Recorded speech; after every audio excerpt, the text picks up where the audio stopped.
ocean floor, down deep we wander. Louder we sing, no there is no cure in this together. I don't wanna tell you that it's not real. Nothing is a fairy tale. Everything about you is so unreal. It won't be pretty when it ends.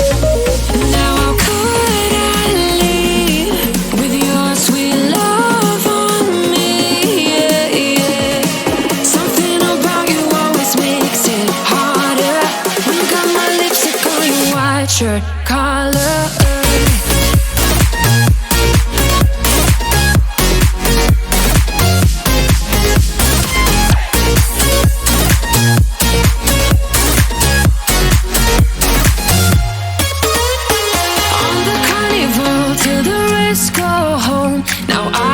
See you. Hearts and letters carved into the shore. We'll never grow old. I don't wanna tell you that it's not real. Nothing is a fairy tale. But everything about you is so unreal. It won't be pretty when it ends. Now how could I leave with your sweet love?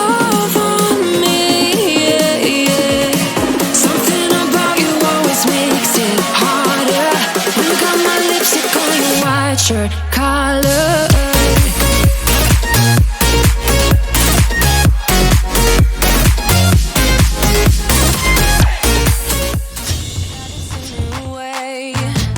I'm gonna show you the tricks that I know. I'm getting tired of talking, and I need more of a show right now. It's time that you made your mind up, 'cause lately all it ever does is change. Feels like we're only talking, going round and around, back around. I will fight like no other every day. I won't stop like the others. I will stay. 'Cause now is the right time, and I'm feeling alright. I'm playing your game like I know I can win right now. You got me on tonight, 'cause loving you is like I'm walking a tightrope so high. I hope we turn it around. No, I hope we turn it around. It's the right time, I'm feeling alright. I'm playing your game like I will win tonight. I think I'll do it on my way. I'm gonna show you what I'm going through. Get you out of your comfort zone, 'cause I need more of the truth right now. It's time that you made your mind up, 'cause lately all it ever does is change. Feels like we're only talking, going round and around, back around. I will fight like no other every day. I won't stop like the others. I will stay. 'Cause now is the right time, and I'm feeling alright. I'm playing. The wrong man. Said that we were allowed to dogpile on him and make his day hell, because I always appreciate it. Well, as long as players give me permission to do that, then whenever I'm a real asshole, then I feel a little better about it. Not a lot better, but a little better. I didn't tell you. I didn't say you could be an asshole. I said you give criticism. I'm pretty sure you said that we could all dogpile on you and call you a shitty player. Yeah, that doesn't mean be an asshole about it. Okay, as long as we're nice, we're allowed to do it. Okay. Yes. I guess I only have one or two modes on that. I know when Anyway, you sleep, hey DM. guys, that's true. We are here on Tuesday, and that means we get to play Dungeons and Dragons. Yay! Wow. I'm gonna kill all of you, and I'm not gonna feel the least bit sorry. I smiled. I just didn't have my mic on. Sorry, my face was muted. Yeah, okay, you were wearing your mask. Sure, Way to be in character, Volred. Anyway, so last week our group decided to attempt the original plan again and decided to return to Kyosa. This time deciding not to go back to the Onyx Peak Inn. Maybe because people there already know too much. Maybe you just wanted to avoid the shameful glances. Who knows? But you guys are back in town, deciding to spend some time at the Scoundrel's Blade, an inn in kind of the shitty area of town over near the Foundries. You guys spent a little time at one of the local establishments. Volred illuminated the fact that apparently he's responsible for at least one church being no longer really functioning in the city. At least. At least. And then you guys decided Baron Mole, one of the Goldmen, specifically the one in the city who's responsible for handling the foundry and the imports, exports of that variety, is probably someone you're going to go at least get a look at. So, at the end of last session, you guys departed the Scoundrel's Blade, heading towards the foundry, and then here we are on chapter 63, and we will see what it is you guys screw up this week. What day of the year is it? It is 17th day of the first seed. Okay. Are you sure? I just wanted to just, like. I have that in my notes.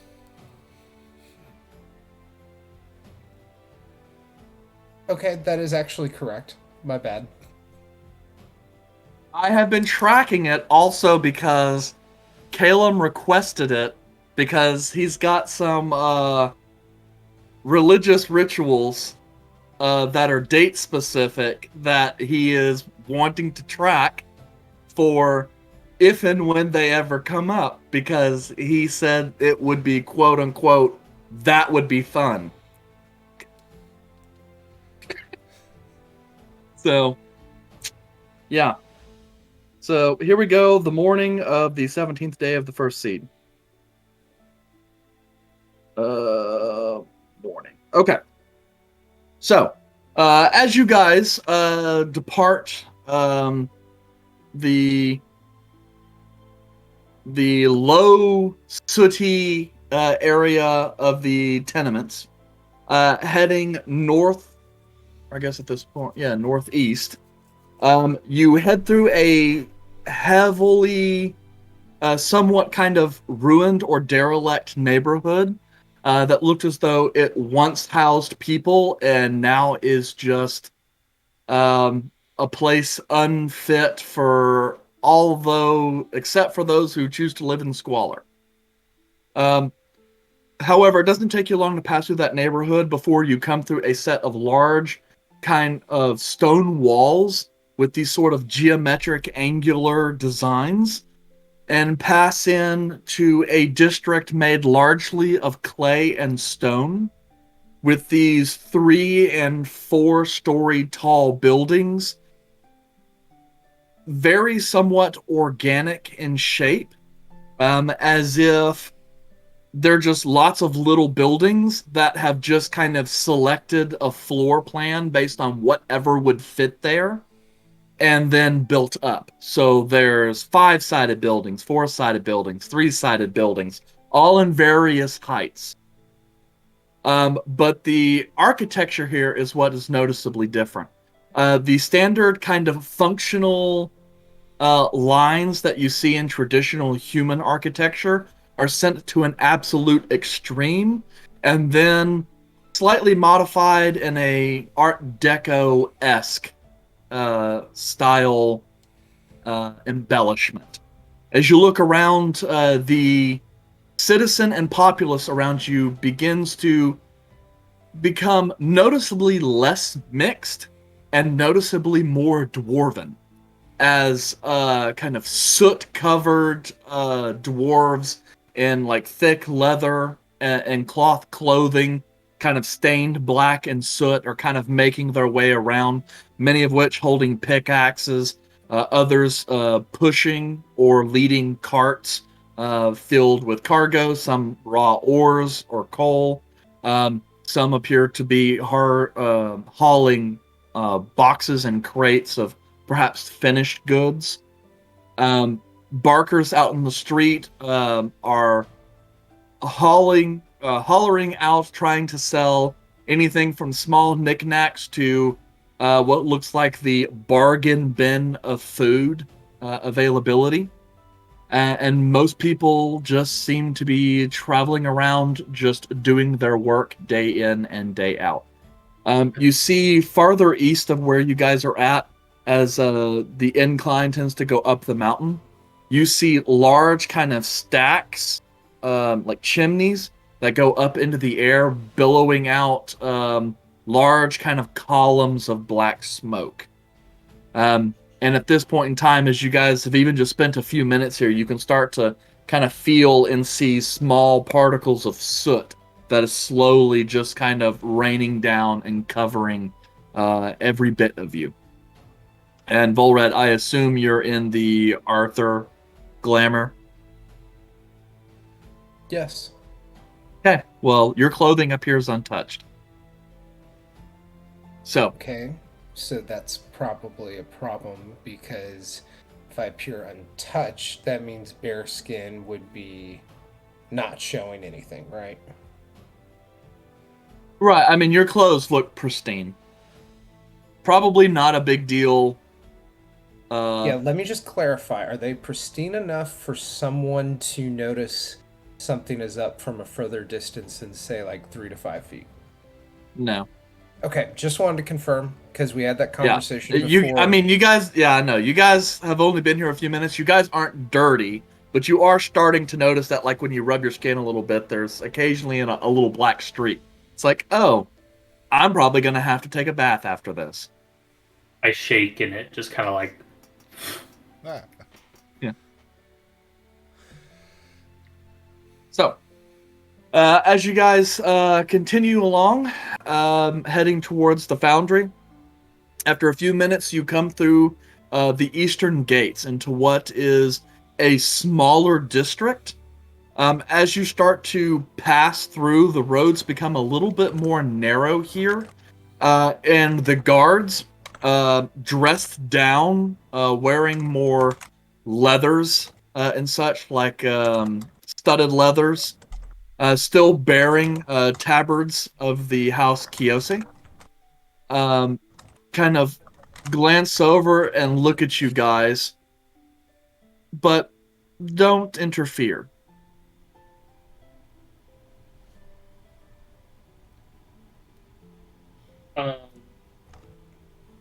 And we're just walking along, right? Because Yep. we're addressing y'all. We are looking for Baron. Yeah, we should be on the way to the foundry, correct? Yeah. Yeah, you which is guys the are entering the small area that encompasses the foundry.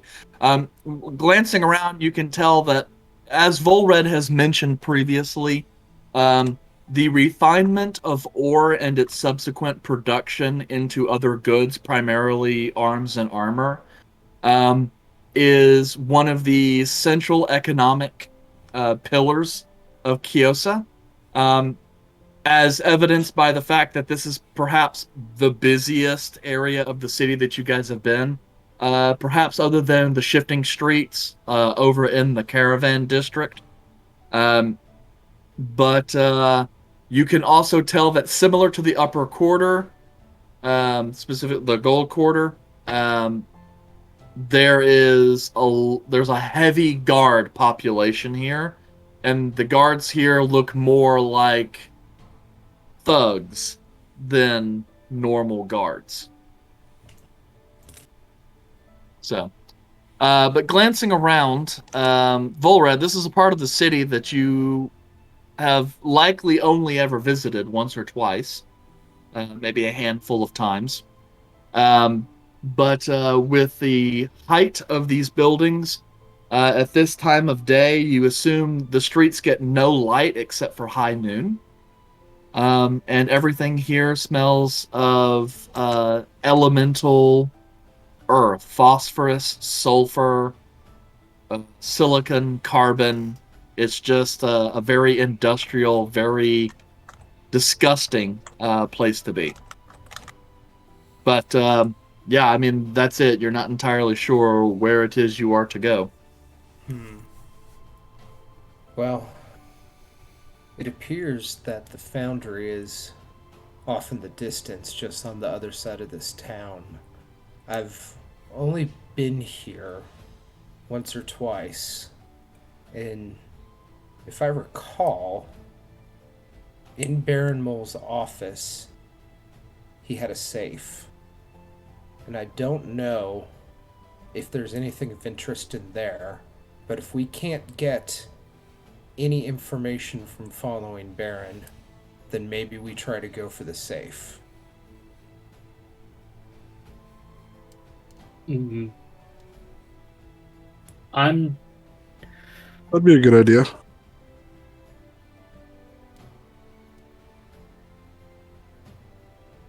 Anyone have any questions? if that is our only option, then I think that would be fine. Absolutely. With think the a goal... bit of discomfort in my voice. Caleb's camera just winked the fuck out. Caleb, did you mess up a teleport spell? I'm shifting. Really? Well, My mage armor just kicked on. Mirror image. There you go. It's got blur on. I like those just his face. I'll respond to you, Kelmac. Well, absolutely. I think primary objective would be to see if we can trail him and see if he's going elsewhere in this part of town and seeing those who he's speaking to. I would rather not immediately break and enter, but if just spying on him has no pursuits, then that might be our best option. Character. We're doing this because we're suspicious that Baron and the Goldmen are like backstabbing your family, right? And are potentially the ones who cursed you. Yeah, so it is very open right now, but that's kind of the only lead that the Goldmen would be either up to something that would potentially display that the family is up to no good, or rather it would show that they are doing something to interfere with the family. Okay. And we've heard rumor that your dad is like not doing well. Yeah, Right. like he's paranoid right now about there being a civil war, so there's increased guard presence and Okay. speculation of Volred and Seleusa's disappearance might have something to do with possible, paranoia of just pending social political climate. Yeah, Okay. I will also point out, as previously stated, it has also been rumored that Trade Prince Lanren is no longer in the city at this point and has actually left to his summer palace in the mountains.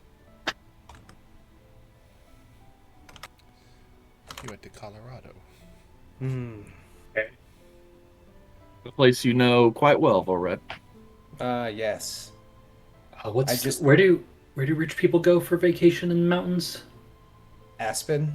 Aspen, thank you. It's pretty much Aspen. Yeah, can someone do like an anagram of Aspen to find like a name of that region? I know, Eric, we have a name of the place, but I mean, Nepsa? Nepsa. It's in the Nepsa region. It's just Aspen backwards. Yeah, I guess it's a good question. Because I'm trying to remember what we ended up calling that place because I did not necessarily write it down. Nes- I think it's- Nepsa it is. I'll take a look later This is how if I I'm named not Omlik. if I'm not RPing because I'm pretty sure it's somewhere in our messages. Yeah, I mean, it is. It's just, yeah, it looks like we didn't actually give a name to the region. We But just just know like- that you call it. We just know that you call it the Old House. And that it's basically like a retreat up in the Swiss Alps. Cool. Well, we'll call it the Nespa region. You know. Okay. Canon now. Thank you.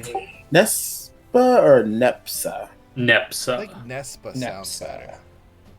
Nespa or Nepsa? We won't put the P. NEPSA.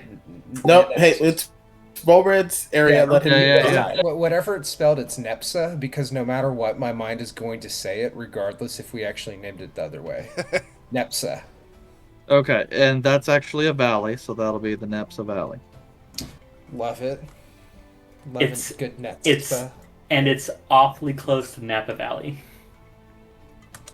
Yeah. Nespa. If anyone is ever curious how back end stuff gets done, it's usually 15 minutes right before the start of session, Or 15 minutes in session. or 15 minutes inside a session. Time has no meaning. So, Forrest, every time you've met Baron, was he always in the office, or did he ever come to the palace? Oh, quite frequently. He was at the palace, but in terms of whenever he was on assignment, he was based out of the foundry. Being it that it's the working hours of the day, this would be the best opportunity to find him. But he very, very much came to the palace to speak with my father and, interact in social events. He was quite nice to me, actually, which, now that I think on it, the other two Goldmen were not. Well, those rumors that we heard, the dwarves were saying that he never leaves the foundry anymore. I mean, that's relative. I mean, when you're at work all day and you see your boss there, wouldn't you just assume he's always there? He only exists inside the foundry. Like Like teachers. it's like teachers sleep at the school. That's right, they don't live in the outside world. They don't have homes. They just sleep at the school, which is, as we know now, false. What? No, mine actually lived at the schools. Oh, Real quick, is anyone Huh. else hearing Alex cut out? Or is that just me? Okay. I mean, I- try to adjust it on my end. Okay, it's like in the middle of sentences, your voice just cuts off. Good example. I'm very good at stopping in weird places. oh Naturally. man, that drives my anxiety up the wall because I want you to finish the sentence. Okay, I'll work on I it. apologize for the tangent. Nope, that's okay. Okay, where exactly were we? We are going to the foundry. Eric, are any of those knickknacks pretty cool looking? Like, what are they? Is it like bracelets, carving? Yeah, all of it is just like handmade stuff or like whatever shit was laying around the house that they wanted to sell. You probably get the sense that the economy down here works a little bit more on a barter than it does coin. But yeah, I mean it's a lot of shit that were you to come across it in a dungeon, you would probably leave it and it not bother taking up the space in your pack.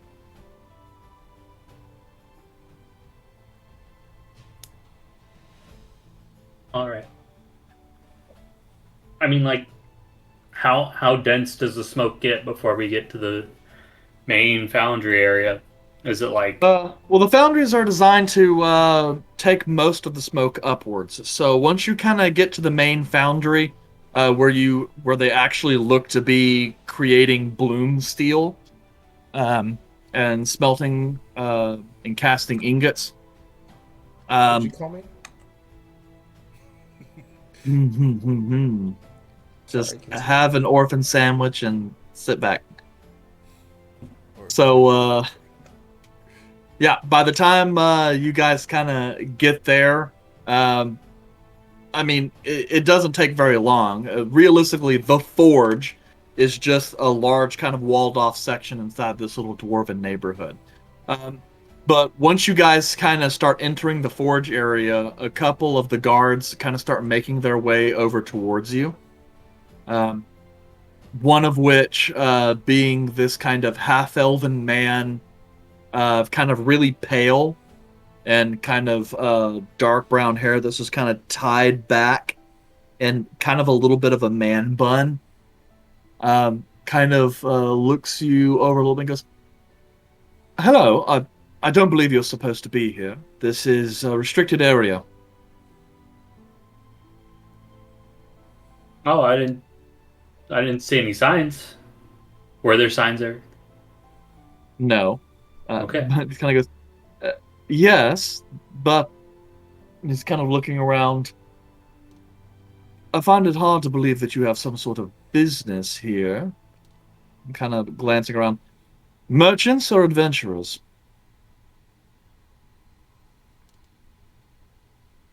Kind of looks over. "Adventurers, then. Well, if you need any work, you'll find that back in the city. Unless you have other business." And look to Volrages. Is there No, not work at the foundry? Kind of looks back a little bit and kind of glances over. "I mean, we could always use some hands, but..." And kind of looks at you guys again. "No offense, you don't seem like the usual kind of employees. You're too clean." So we're better than your average employee? He just kind of raises an eyebrow, looks around. "Yes." Then wouldn't you want to hire us? "You might be a higher social status, but that doesn't mean you're any better at smithing steel. Do you even know how to smith steel?" I know a few smiths. They're really nice people. Right. Well, in any case, if you're looking for work, you can head back that way to the guild hall and fill out an application. Though, in your current attire, skill set, you look more like a guard or perhaps a paper pusher. Still, in any case, he kind of glances around. This area is pretty dangerous. Any amount of the ore that spills out of there, it's as hot as it is, would kill you if it hit you, so best you move along. Kind of look to the party and just kind of give like a head nod of like, let's go back that way. I'll follow Volrid.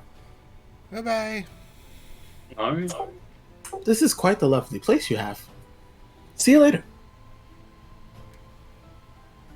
And as you kind of walk away, just sitting there shaking his head.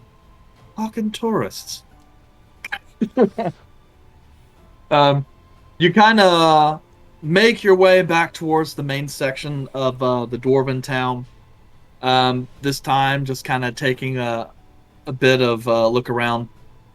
You hear whistles, like a high-pitched squeal, go off.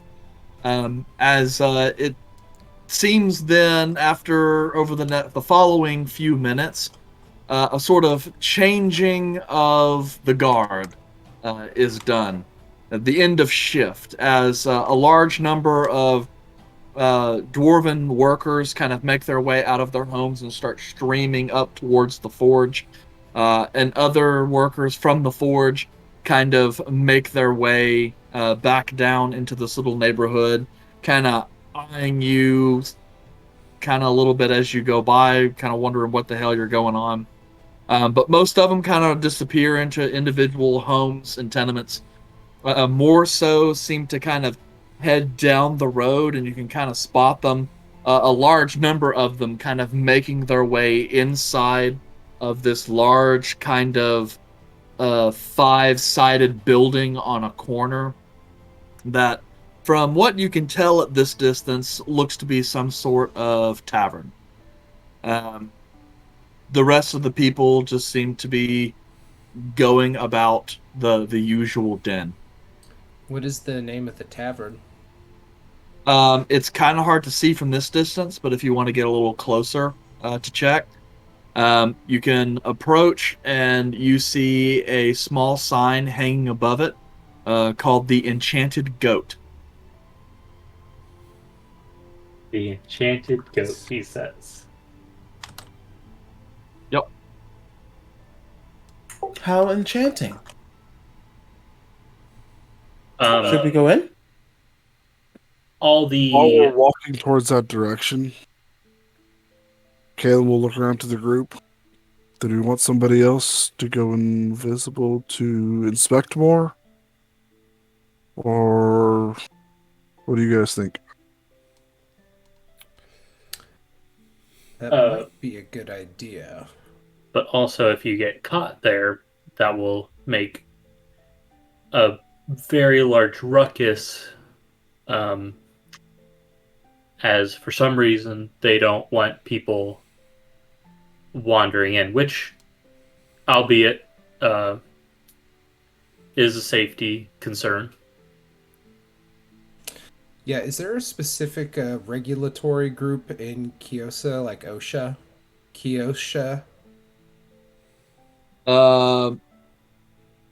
Define regulatory group. For safety, no. Is there a guild that manages the foundry? Yes. That would be the Kyosan Royal Forge Works, which is head by its guildmaster, Baron Mull. I like Kyosha better, but that's pretty cool too. What was the name of that again? Let me write that down in the notes that I'm taking. That was the Kyosan Royal Foundry. Or Metalworks. Yeah, Metalworks. QRMW. Almost like BMW, but not really.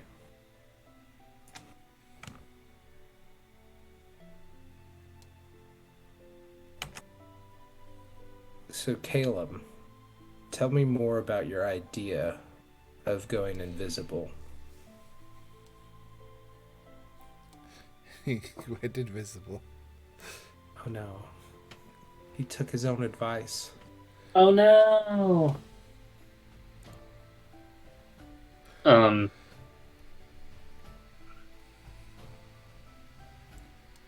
What happens when someone's invisible and ash falls on them? They'll probably get covered since ash, nothing passes through an invisible person. Right. At what point does it become visible? Your guess is as good as mine.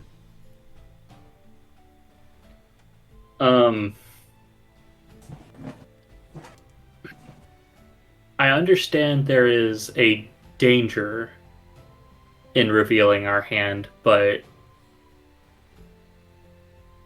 what is the possibility of revealing your survival? We could do that, It, but it I'm sorry, go ahead and count. no, it's fine. If we were to do it, it would have to be Melwyn first. She's the only person I feel like I can trust. Melwin was. Oh, out of character. Melwin was. That was a very brief name that I brought up when we first made the town, so I don't actually expect anyone to remember. But Melwin is kind of like his childhood nanny slash like. Oh, is that the mean head one? servant. No. The mean bitch was that The cook. cook Oh, yeah. who fucking mocked me. Volred, how many orphans are you gonna kill today? Do you want an orphan sandwich with extra meat? Let me slather on the ketchup. It'll look like blood. You'll love it. No. But yes, if Melwin is a confidant, then yeah, I would agree that they would be the first one Yes. to notify. Melwin would be the first. I had hoped that we could find a way that I didn't have to reveal myself. Which we won't do unless we need to. Yes, but unless we come up with a grand plan, which would have risk involved, I'm not sure what to do. This Melwin that you were telling us about, did she go home after taking care of you? No, she lived in the palace, but she did get 2 off days a week, in which I believe she had a bed at her family's residence. And I know that she had talked about visiting the gardens just outside of town, usually once a week. I don't know what her schedule's like currently, but there is perhaps a chance that we could run into her and in a gardened area just outside the city. Well, I love gardens particularly. I wouldn't mind going to see if I can find a Melwin for you. If this doesn't work out, pointing at the enchanting goat. I mean, we're here right now, so maybe we go get a drink. Oh, Caleb, question for you. Yes. You're good at this invisibility thing. If one was invisible, what happens when the ash falls on them? Would the ash become invisible, or would it just stack on them and build up like dust? It would be invisible.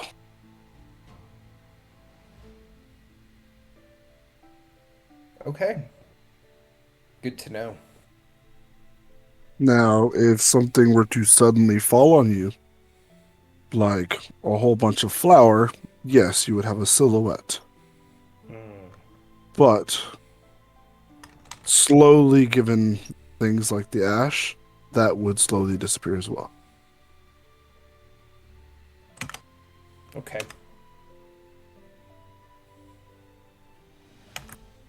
But Sorry. Go ahead. Yeah. I was just gonna say, we're here, we're standing around, maybe to appear less like we're scheming, we go into the enchanted goat and try to find a table where we can figure out our next plan. Yeah, I don't expect us like standing in one spot for like minutes on end. Walking. Yeah. I do love goats, though. This is a very particular place to have a enchanting goat. Doesn't seem like the area is very enchanting, but maybe there are some goats on the inside. Have Yeah, you? Andre? This is gonna be the night where Aaron and I just keep interrupting each other. Go ahead. Have you met very many enchanted goats? There's a lot of enchanted animals in the Feywild. And what makes them enchanted? Well, some can fly, some can just disappear. You know what I mean? Like, it depends on the enchantment, really. Alrighty then. Do you not have any enchanting goats here? Well, No, it you appears that there's something here, at least to indicate that. usually they just bleat and eat straw. Ah, bleating. Not bleeding, but bleating. Not bleating. Where they make those Bleating. no. Yes. Those are the funniest ones. And then the ones that faint and pass over. Even though, like, you didn't really do anything, but, like, maybe step on a twig and they just kind of pass out. It's really fun. Do you pass out? No, not usually. Has something scared you to the point where you would pass out?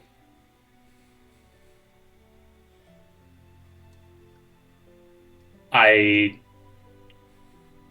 should have, but I didn't because I didn't because I shouldn't because it was a very stressful event, which I will tell you at a later date as we go into the enchanting goat.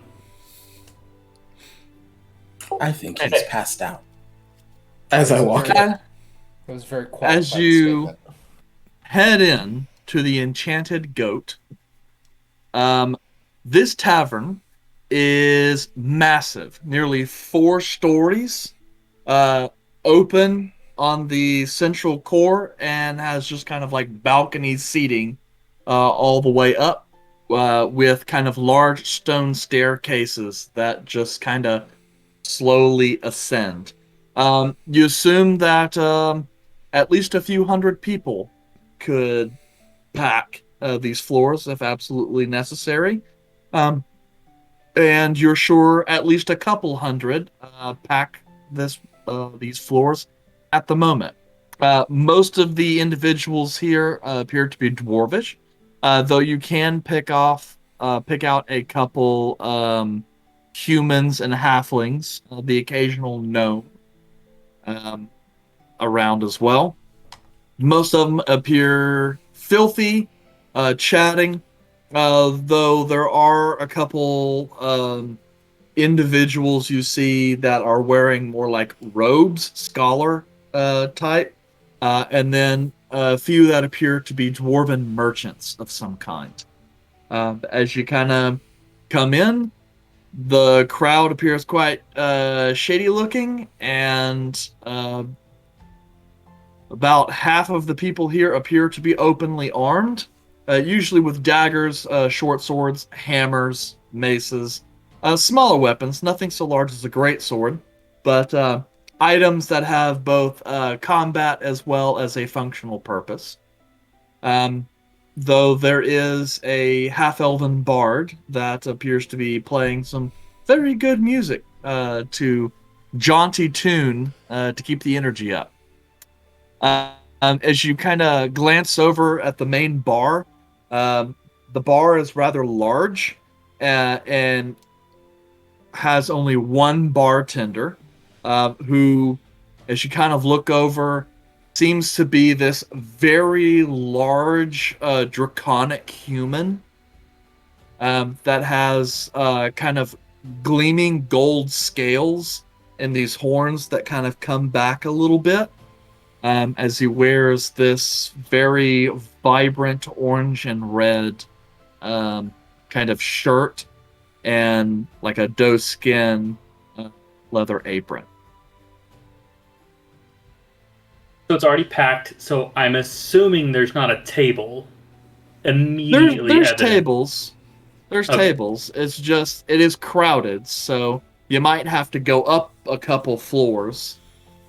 You know, How many floors? And is this a tavern or an inn? I thought there's only one floor.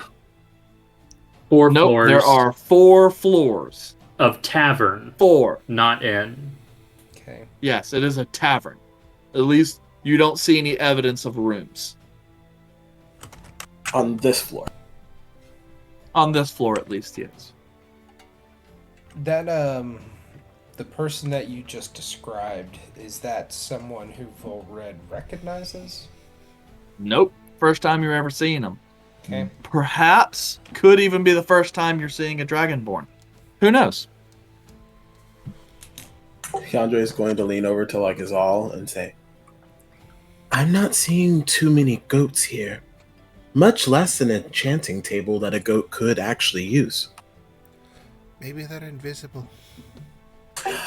That would be enchanting, wouldn't it? If that were the case, possibly. I shall call to them. Nah. Nah. Yandere? A couple people near the door kind of give you a little bit of look and go, "Oh, it'll go fucking nuts." He's not I've far lost out my of it. shadow. Can you help me? Nope, they're just like, okay, this elf's fucking crazy. We're gonna get back to drinking. If y'all want to find a table maybe upstairs in the less populated, I'm gonna go get some drinks and I'll bring them up there. Okay. And take our friend. And I'm gonna just kind of pat Yandere on the shoulder and just make sure he's okay. Why would I not be okay? Because you're Find the bleeding shadow, like a remember? goat. I'm Yeah. just gonna like get close and just because you're bleeding like a goat. There are no goats here, Yandere. I asked that earlier, and someone said that there might be a goat. No, no one did say that there might be a goat. Reggie, you said there might be a goat. Come on, Host. Let's go. As we walk away, I'll ask Yandere, is it possible one of your other forms is just holding on to your shadow? Why would they do that? I'm uncertain, but would there be any benefit if you were to hold on to one of their shadows? Well, I already have a shadow that I'm borrowing. Why would I borrow one of their shadows? It's but a question. Would there be any value in borrowing someone else's shadow? I mean, I have a shadow to hold on to now. So perhaps the person who has your shadow would be someone who would want multiple shadows. Do you know anyone who would want multiple shadows? Arthur, come here. Caleb, does he not know that this is part of the plan? Hey, this whole shadow thing is a joke. I think you're taking it more serious than I am. I just walk away. Has anybody seen my shadow? Take him, please. He's all take him, please. And I'm just gonna like start making my way to the. Somebody said To they the saw bar. him on the third floor. Let's go check. Do you think there are goats on the third floor as well? They like to climb. Oh boy. These two. Yeah, you'll see Yandere / Haas just take off up the stairs. I like how he really gets into character. And I follow Yandere / Host. I will follow him as well. So you guys head up, having to travel up to the third floor in order to find some tables that will suitably fit all of you with a reasonable amount of privacy. Kelmac, you are approaching the bar. Yes, with the gold dragonborn. Yes. As you kind of approach the bar, the Dragonborn kind of is over with another patron who's looks like he's got about 6 or 7 tankards just kind of stacked on top of each other, but seems to doing have the Jenga hit tag. their limit and is passed out at the bar. He starts kind of taking down some of the tankers and throwing them in kind of wash basins as he sees you. You see his smile go really wide, and he starts making his way over to you. Welcome, friend. You already had the accent going right at the end. Drag Anyway. him. Yes, but anyway, he goes, welcome, friends. What can I do for you? Would you like an ale? Yes, I'm gonna be getting 5. Do you are there helpers to bring drinks to tables? I know you said there's only him as the bartender. You do see a couple people, but not a lot of them. Okay. I'm gonna. Some of my associates have gone upstairs, so I need 5 ales and if one of the help could bring 5 more in about an hour, uh, you'll see me as, oh, see, I think I'm the tallest thing in this building, other than the building. Like the tallest person in the building? Yeah, I don't know. How tall are you? 6'9". Okay, Nice. this Dragonborn's about on par with you. Oh, is he really? Oh man. Oh yeah, he's a big boy. I Okay. mean, Dragonborns kind of start around 6.5 feet. They're Yeah. big boys. But he kind of looks over and goes, "Well, friend, if you're going to do that, I recommend buying the ale by the gallon. Much easier." All right, then if you got a jug, I can take and some cups. Of course, of course. So, as he's kind of going through and pulls out this kind of ceramic pitcher and is starting to fill it, you just kind of hear the as it starts to fill. Air So, bubbles come getting past the neck. he's kind of going, "You are not from around here. No, Not no, here to mine, I take it." no, not at all. Hmm. So, you have business? You work for a caravan? No, we're here. We're here on some personal business. In town. Been a long time. Heard they were here. Thought to come see them. I see. Well, this is a very depressing place. He's kind of looking over. But then again, for a soldier, this place is nicer than some you have found yourself, I suppose. That's better. It's better than a bog. I'll say that. A Well, little drier than a yes. bog, but still better than a bog. Hmm. Well, this place is a bit dirty for me, but it is warm, and I like that. He kind of goes, shuts off the tap, kind of sets over this large jug. One moment while I grab your tankards. And then he kind of reaches over, pulls out 5 tankards, sets them down. That'll run you 2 silver pieces.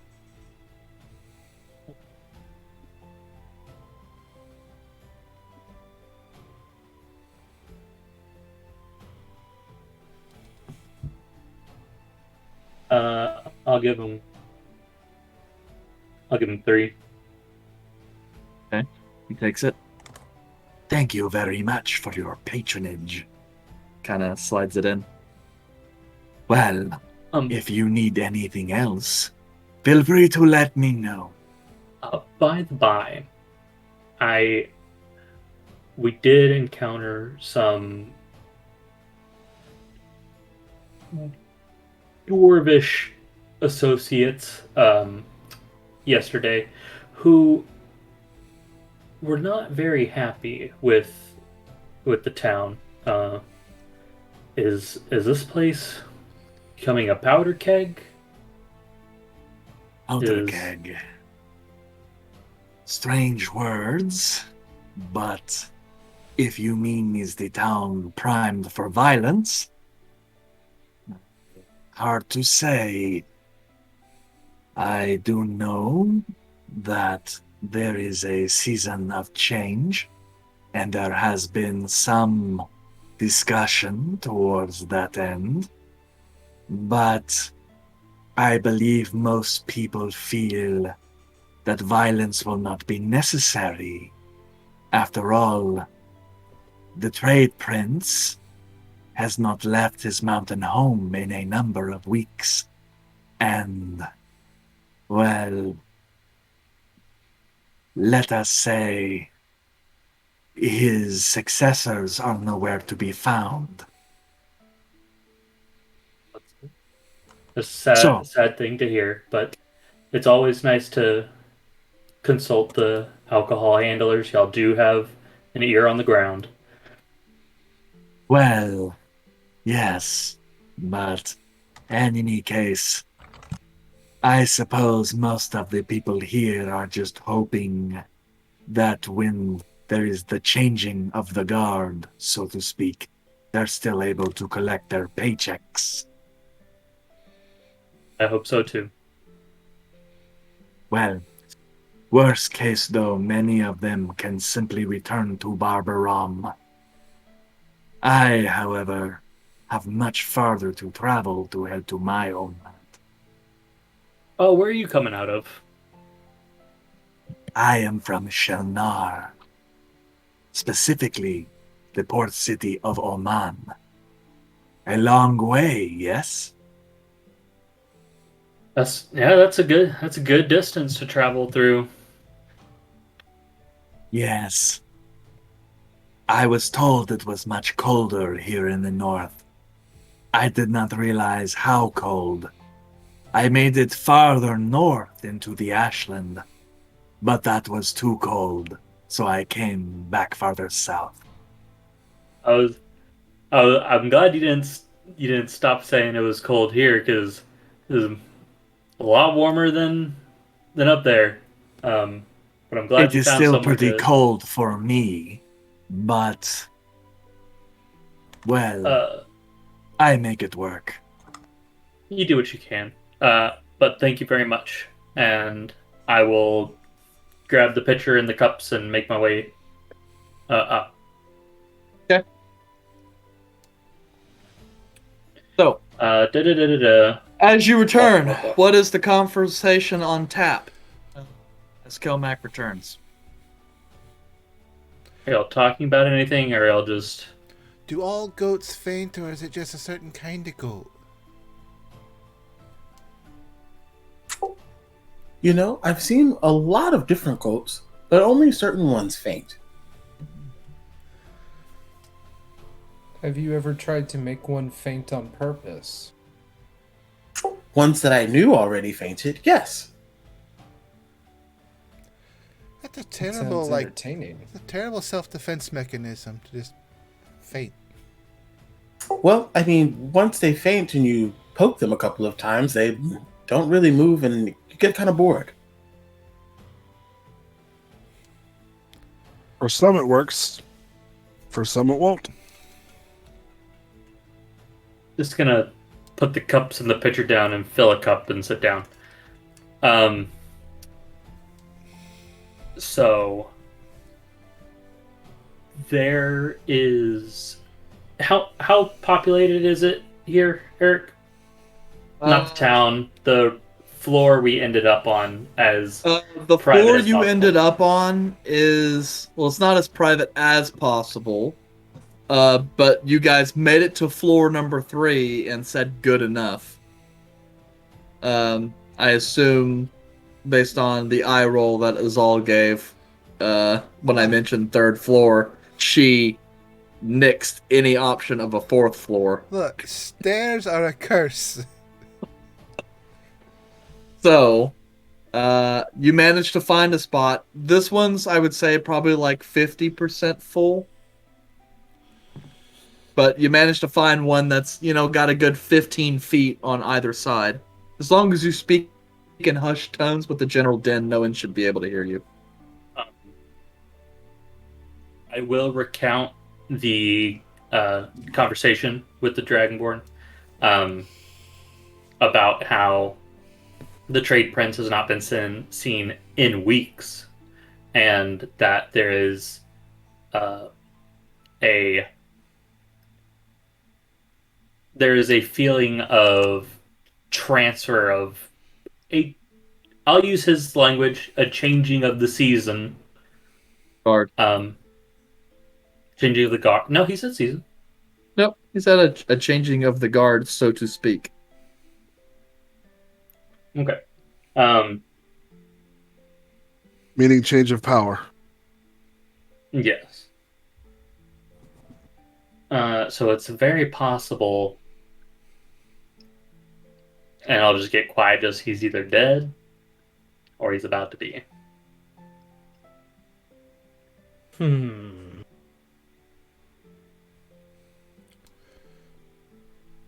Which I understand is horrible news to bring to you, Arthur. Same as Ledver. Ledbar? Yes, Ledbar. it is. It is Ledvar, not Arthur. Thank you That's for the correction, because I can't find the He list. called me Izal earlier and I about punched you. Yeah, it's okay, Virmac. Sometimes I forget too. Okay. Did he say anything else about my family? Just that, apparently the siblings, everything kind of started getting bad when the two siblings went missing. Right? Am I quoting that right? No, it's bad because it's bad because the heirs are missing. Yes. Didn't he say that there are no heirs? He did say that the heirs were missing. Okay. Not all Yes, but one, so- not one out of two, but all. They are all missing. Oh, three? There's a third? Love has a younger brother. Yeah. I'm just going to assume that you relayed the message that all of the heirs are missing. Yes. I am. Here you go. Transposing the information. I Yes. wanted to make sure that that was transposed because Ledver's reaction is, does that mean Eldwin is not here? That sounds to be the case. Edwin, I killed that bitch. The magical DM that killed my brother. It's I time for am vengeance. God. This is actually the plot to John Wick 4. Oh my gosh. He has a secret younger brother that was killed. Now he's out Yes. for revenge. And that younger brother was a dog. Life's a bitch. As most men are. So Volred is just kind of mumbling like, not Eldwin. He was so innocent. He sent them away too? Was it all of us?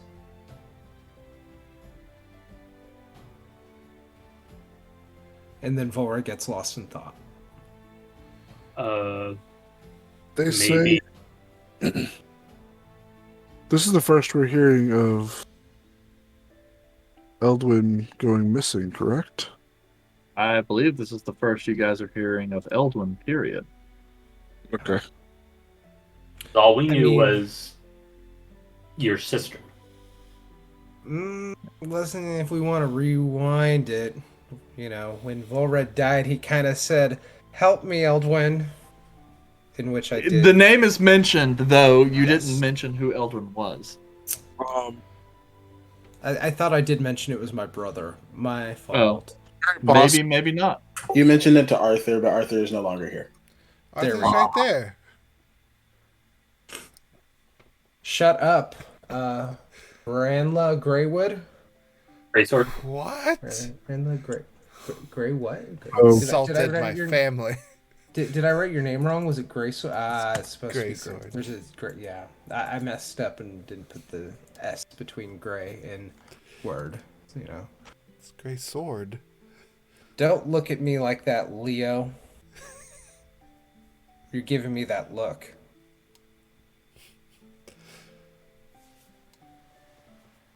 Man, these characters we made up are Oh. real sassy.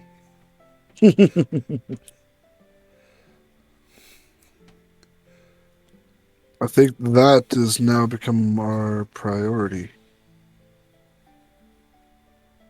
Finding the other heirs?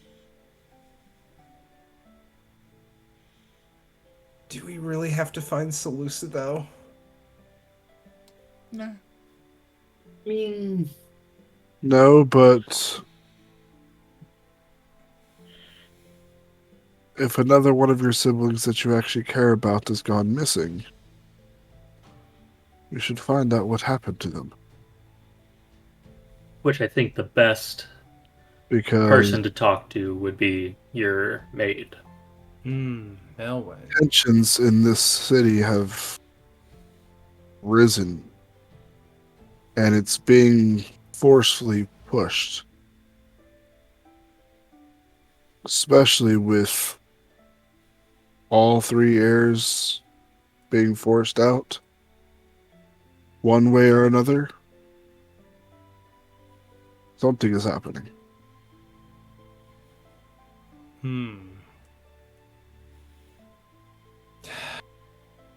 Shadows are moving. What? Shadows are moving, and they're plotting.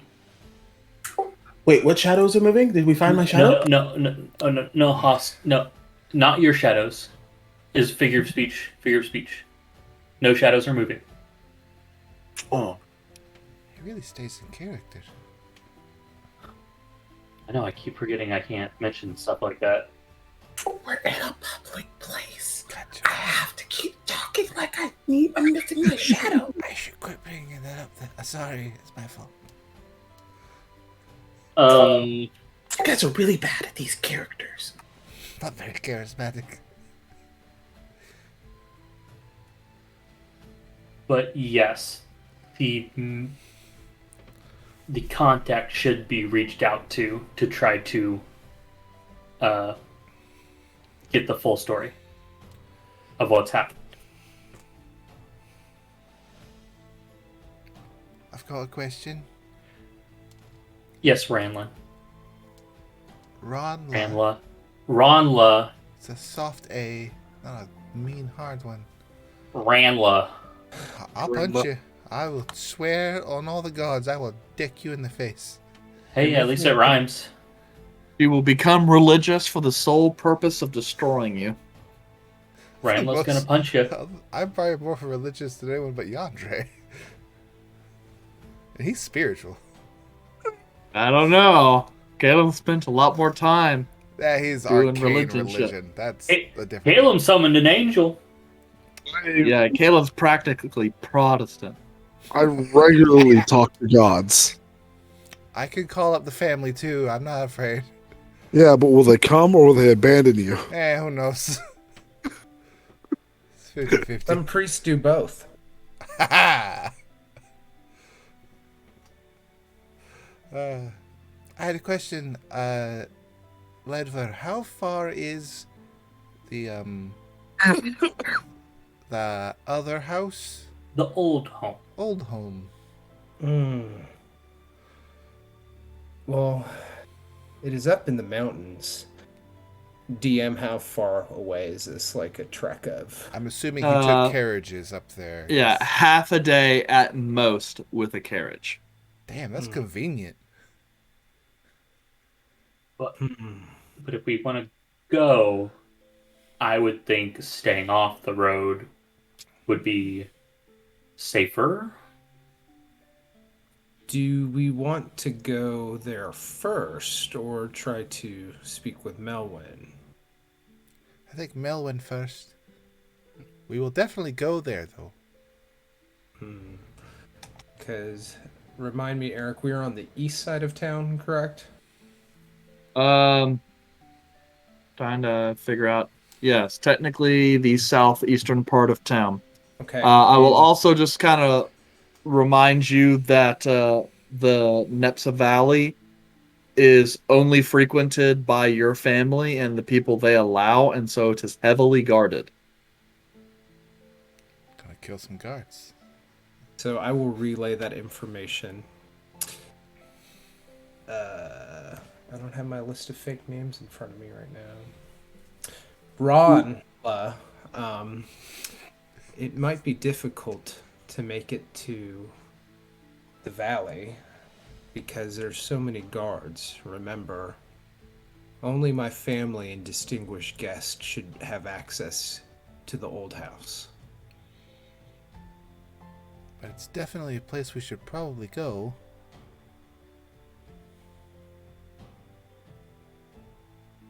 Okay. So, are we willing to go there and cause a ruckus? Trying to sneak in? If we're gonna cause a ruckus, then why didn't we just do that already? There's more guards.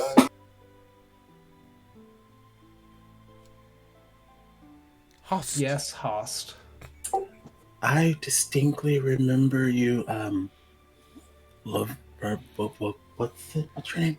Ledford. I distinctly remember you saying, Ledford, I want to go to the foundry because I think we should stick to the plan that we originally came up with, and that's what we're going to do. Yes. And then we saw a guard. Now we're here contemplating next steps. Which is why we never did it in the first place. I just wanted to blow that out there, but I am excited to go ahead and continue to do it with you. Yay. If we're going to go and do something drastic, I think we'll need Summer Yandere. So you're saying you want Summer Yandere this time? Well, if we're going to be getting into something chaotic, I get the feeling that Summer Yandere would be quite the character in combat. I mean, I can do that. I told myself I would promise I wouldn't do it unless you said that it was okay to be Summer Yandere. So are you saying yes, you would like Summer Yandere to make an appearance? Yes. Great. Now I can't do that until I sleep for a little while. So that might be tomorrow. Are we planning on doing this stuff today, or are we trying to do it later? It's really early in the day. Yes, and I will advocate for acquiring friends in town, which would be the I'm just trying to think of the word.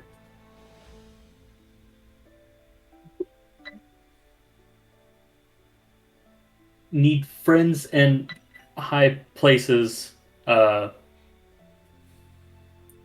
as your lady friend.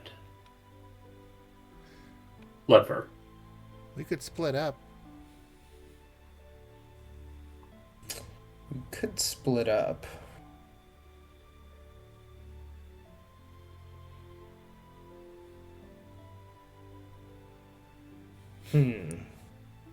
I think if we're going to find ourselves in a chaotic element, it'd be better to be prepared. So, if we are going to start some chaos, are we ready for that now?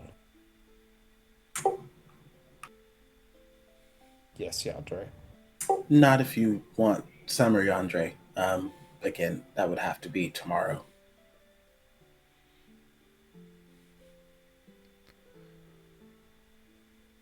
Eric, did it seem like we got stopped by the guards because we were drastically outdressed? You mean overdressed? We drew Yeah, you definitely stuck out and looked like you did not belong there. There is that. But I mean, it'd be no different than like if you're walking into a place of business and it's very clear that you don't work there. It's like, yo, are you here for some reason? Because like you don't get to just walk around our office for no reason. You know? Question. I remember us saying that somebody hasn't been seen in a few weeks. That's Darlov's dad, correct? Correct. The trade prince of Kyoso. Alright, just making sure that that name is with him. Lanrin. So, has anybody not seen him at all, or just hasn't seen him up and about? Do you know yet? From what you guys were able to determine, Most people seem to say that they have not seen him at all. Okay. It is widely stated that the Archon and the Goldman are currently taking care of the affairs on the city. Arthur. There's no Arthur. Only Leper. Say the fake name. I understand he looks like Arthur, but Forgot that he changed that name. Give me a second. Let me go to my notes. We've been saying it the whole Ledver. time. Ledver. Well, I have to actually look at it because I have all of them. Yes, Leo.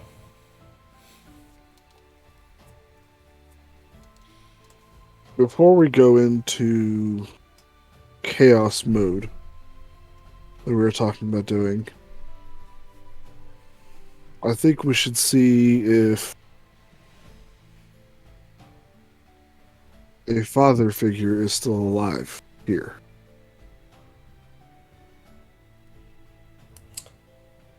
What is the reasoning? Because if things are going on in the background right now and everybody else is running the city and he is no longer here,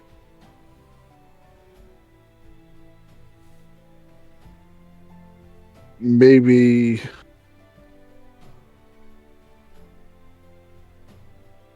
finding your younger brother would be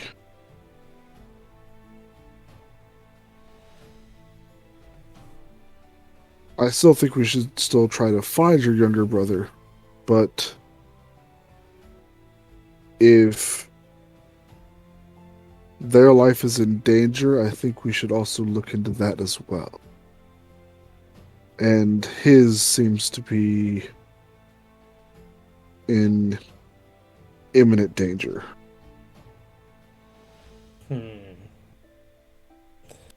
That is a good point. And if he's already passed, we can move on from that. But if he is still alive and there's something that we can do, and maybe as well gain favor with him in the fact that you have come to help him.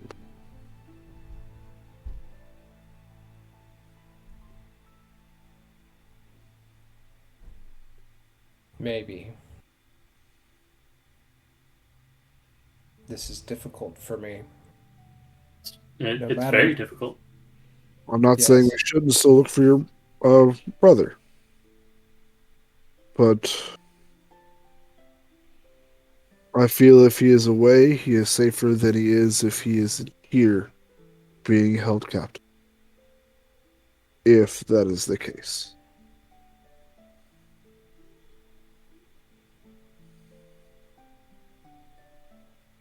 So, where would we find his father before we just start jumping to that one? If the father is said to be in the old home. Yes, in Nespa Valley. It is further up the mountain in a area of a valley. This is the one with all the guards and stuff, right? Correct. I'm not against it. I think, though, we should talk to Melwyn first. She may be able to answer some of these questions if we are to find her. I would agree. I'm perfectly fine with that.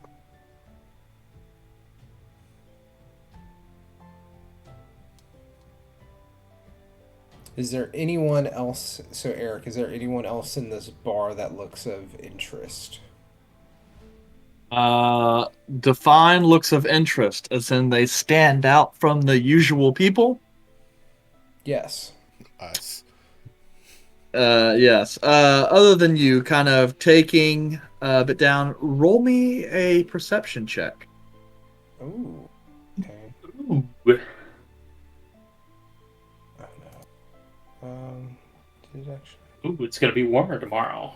13. Okay.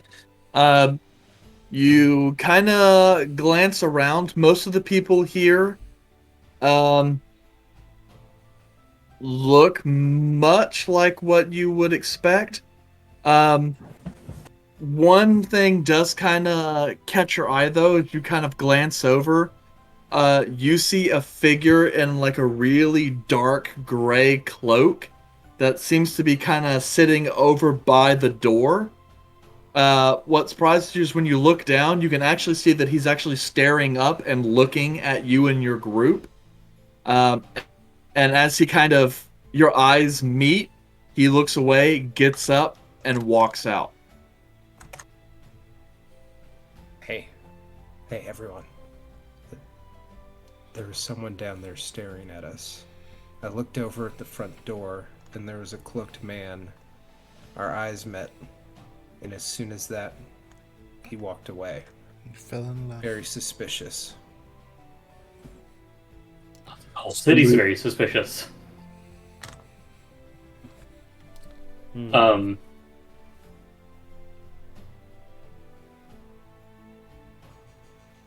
Was I able to catch a glimpse of this figure?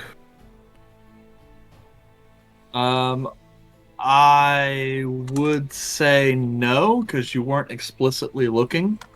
Okay. So dark And he rooms, was- I get up and I run downstairs. It's like, curse these stairs! Downstairs are easier than upstairs. I know, but you basically have to circle the building a few times to make it down. Just to double check, the center of the building is just a tube, and Yeah. and it's just got balcony seating the whole way around. Yeah, Oh, so but Okay, the at individual this point, went yeah, up so the individual would have been like third floor, so 20, 25 feet up from the floor. Okay. And we think this individual left. Got it. You And don't he's think he all- left. Volred definitely saw him leave. Oh, saw him leave the room. Did he actually leave the entire building? Yeah, he left he was he was kind of over by the door, and then as soon as he realized that Volred had seen him, he got up and left. I will chase after Izal because she may get in trouble, Does somebody want to teleport? and I need to not let the people she get in trouble with be severely injured.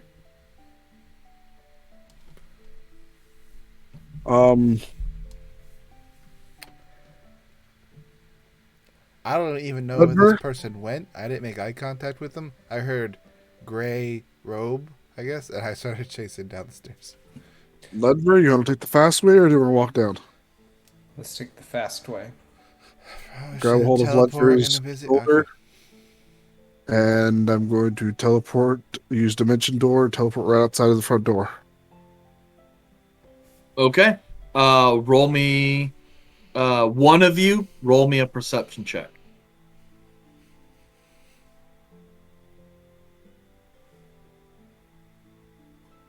Me You're and the Izal hear the air suction sound of a teleport spell and just like, fuck, damn it.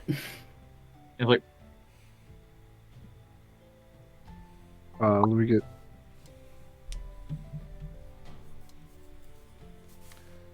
someone. Alarm. Hang on, I accidentally shut my freaking. He stroked out. What? Nothing. Gotcha. I shut my Chrome down. I was like, whoops. You said perception? Yep. One of you. Probably not me, but I will do it.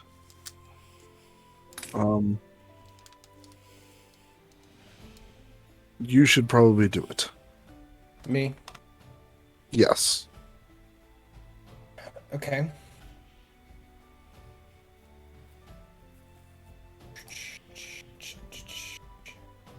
You said it was a perception? Yep. Natural 1 for a total of 4. Oh. Yeah, well, with proficiency, don't I get extra? You get 3. That's why I said natural 1 for a total of 4. Is there any way I could have given him advantage? Because we are both there. You're focusing on teleport. You can't. But can't anyway, ask for you guys advantage stick- afterwards. Yep. Volred, I believe this is the first time you traveled via a dimension door, correct? Yes. So Hold on. you but- suddenly feel as though your body is crushed, stretched, and you appear outside. Your eyes are darting all around you. Lance, you're like, what the hell was that? You're having to hold on to Caleb to kind of stand straight up. And you're looking around going, shit, I can't see anything.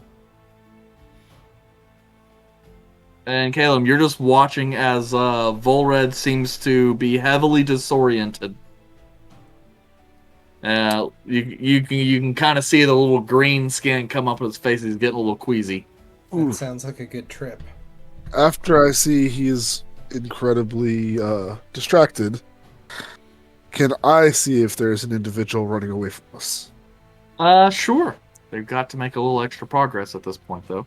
Yes. 10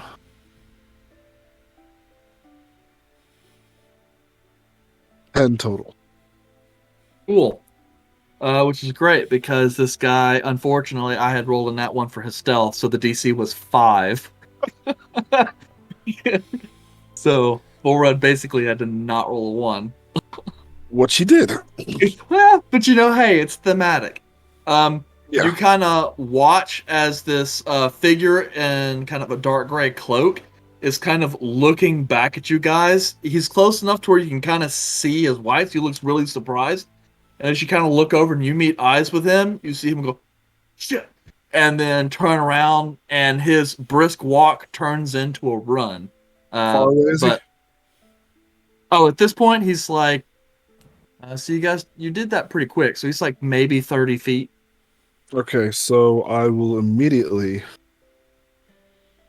This guy's fast. He went all the way downstairs and outside.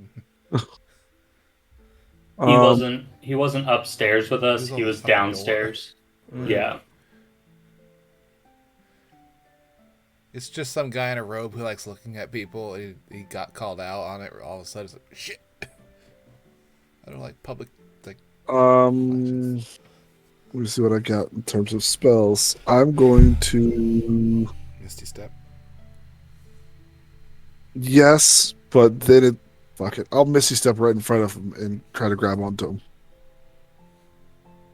Okay, so make an attack roll. Let's do this. Pokemon battle music plays in the background. I've been so far away. Dun dun dun dun dun dun. Unarmed strike, I'm guessing. It's just I guess it's just an attack roll. You're making an attack roll against. 5 total. Yeah, no. You kind of reach out. You're vaguely. Yeah, you do the Misty Step. You're like, aha! But you kind of miscount and you're like just an inch or so too far to get a good grasp. But he's there. How wide is the gap that we are in? How wide? I mean, you're adjacent. Really, you just couldn't grab him. But not adjacent with Jace. Are we in an alleyway or are we in a street? You're in the middle of the thoroughfare here. Okay. And there's a I will couple tell him- dozen dwarves who are looking at this, really curious. I will tell him to freeze right where he is.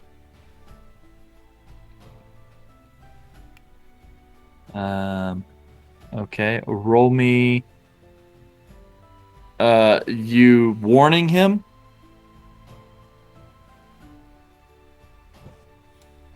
Yes. All right, roll me an intimidation.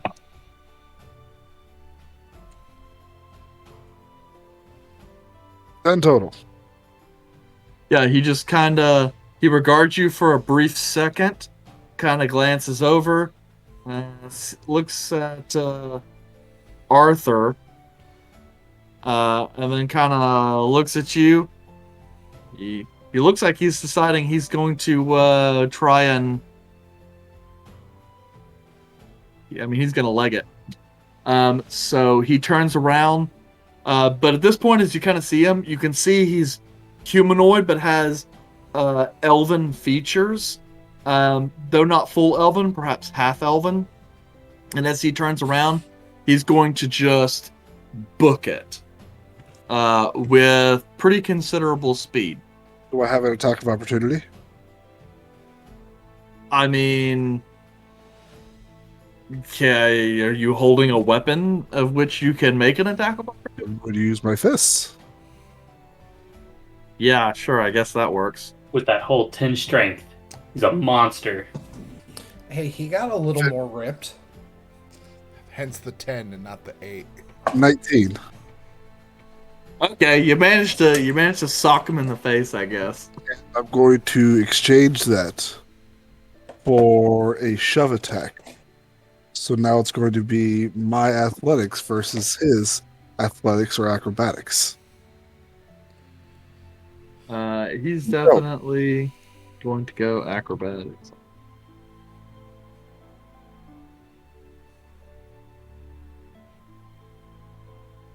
We believe in you.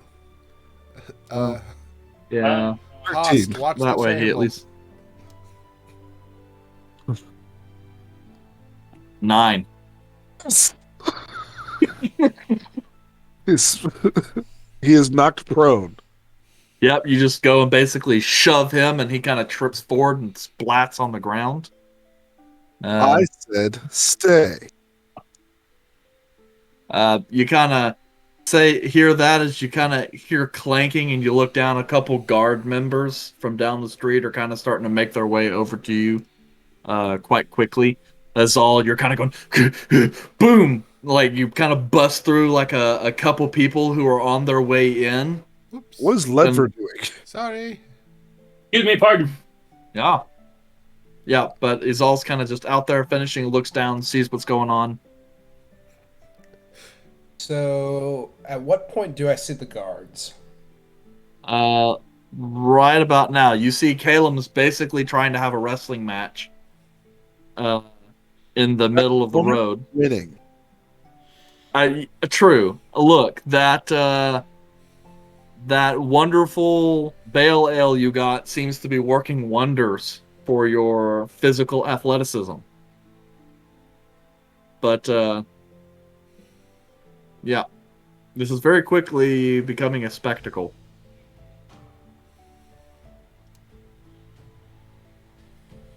Yeah, so I'm gonna kind of just, back away a little bit, just kind of.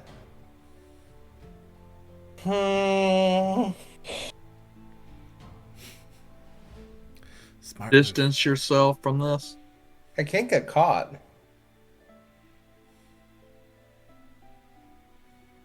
Yeah. Sounds fair enough. Trail. Okay. So let's see here. I think it would make the most sense to go ahead and do some ad hoc initiative at this moment. Oh, well, I mean, if we're fighting, I'm gonna fight. Well, we'll see. You guys can fight if you want. I am not anywhere near that right now. Regarding the table. That's fine.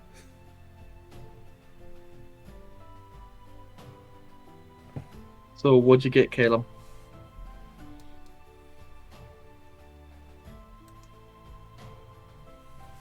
Five.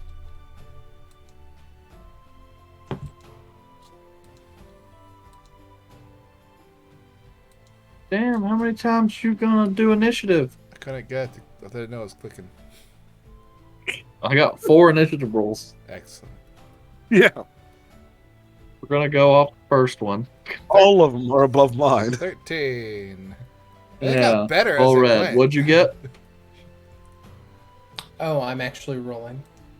Yeah, just because you're present, and I assume you'll Unless you want to work in tandem with Caleb. 1 sec. Try that again. 5. Another natural 1. Okay. Volred's I'm off. doing really well today, guys. This is Ledver. This is Ledver, who's way worse than Volred. Apparently. He's rocking that hardcore Arthur energy. Okay. So, top of the initiative. Huh? Well, he just went and tried to leave my threatened square, correct? Well, yeah, and you just shoved started- it. Shoved him. We can start from the top. I don't care. Yeah, that's how I was just going to do it. It makes more sense. So the spy is going to use up half his movement. He's going to disengage with a bonus action and then use his movement action, or I guess then he's going to move with his other action. And this time trying to disappear in an alleyway. Izal is next on the initiative, followed by Caleb/Volred, who ended up going at the same time anyway. Am I not on the docket? We'll just say you're with Izal then. Yeah, I got a 9. So So I see where Ledver is. Assuming I know what direction they went, I'm gonna run over there with my, 70 feet of movement using my action.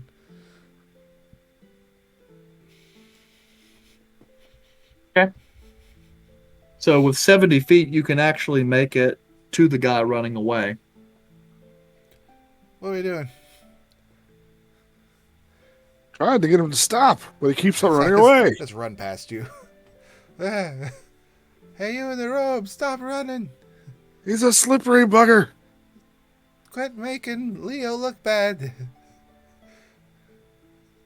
Yeah, and this guy's running away. It's like looking back at Izal, have the speed at which he's running. It's like, holy shit.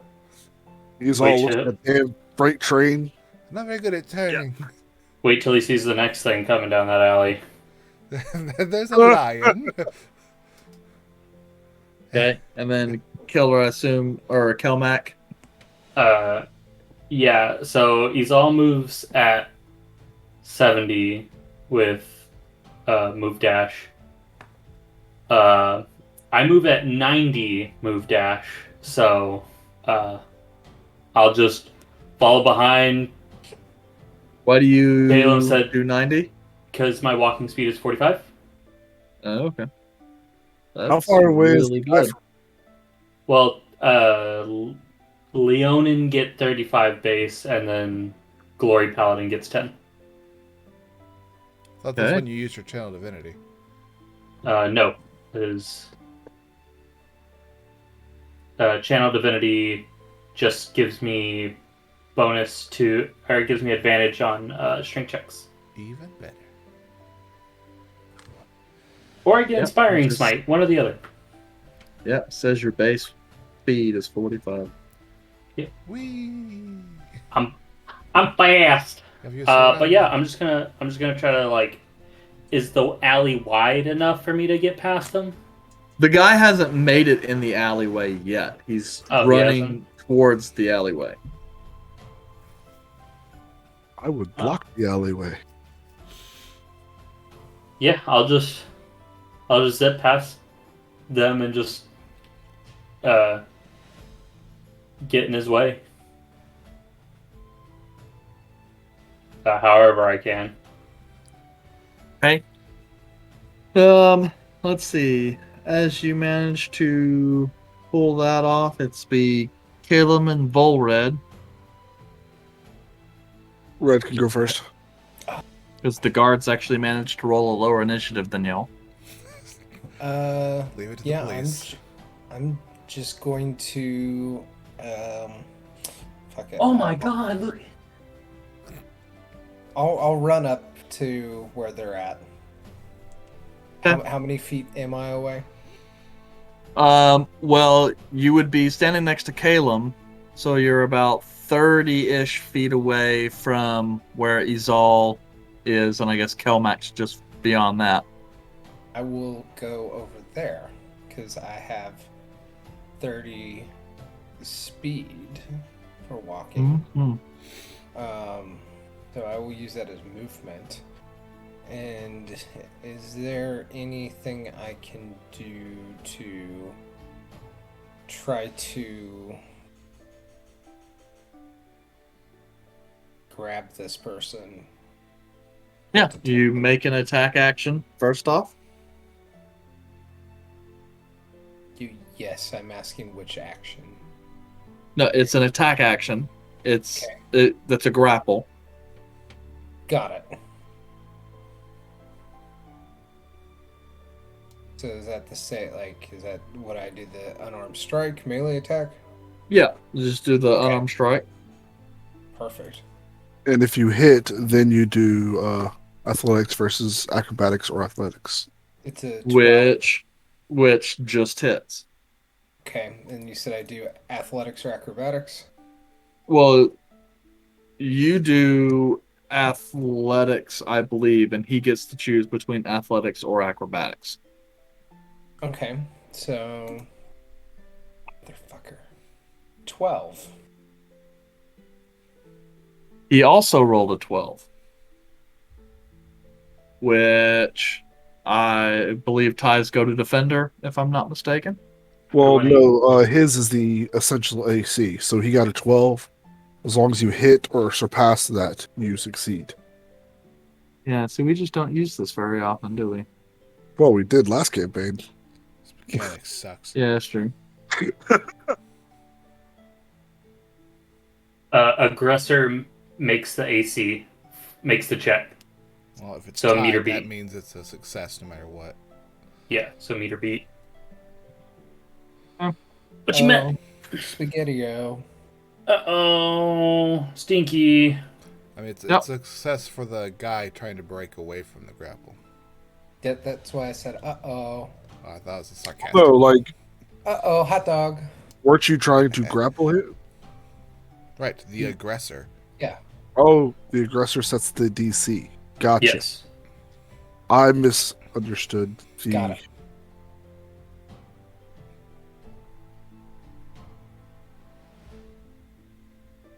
So I guess that's my turn. Yeah, because you only get one attack. Okay. As that happens, as the guards are kind of moving up towards you, the figure kind of is glancing over at Kelmac, not wanting to mess with that. But he's kind of looking over at Volred and then kind of over at Caleb and Izal and goes, "You really did not want to do this."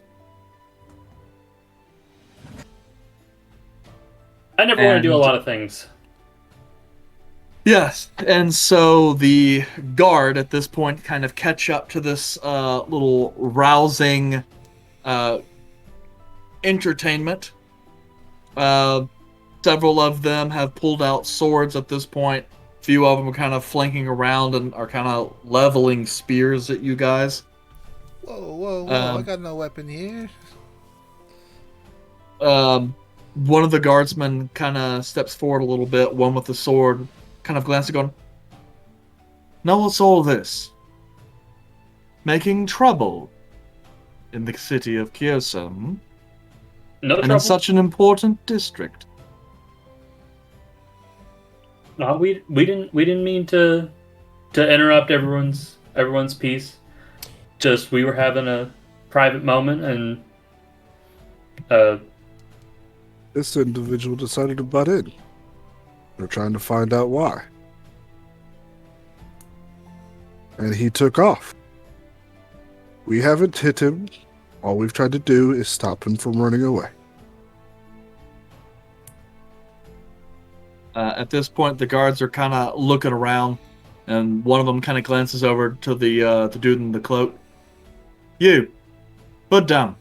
The figure kind of pulls his hood down. You see a half-elven feature, a half-elven man, indeterminate age, kind of athletic build, short, kind of brown hair, a little kind of long on the top, really short on the sides. And he kind of glances over. Lieutenant, and kind of reaches into his cloak, pulls out a small kind of folded piece of leather, hands it over. I would appreciate your cooperation. The guard kind of reaches over, grabs the item, unfolds it. Let's see here, based on y'all's passive perceptions, wherever put my little thing.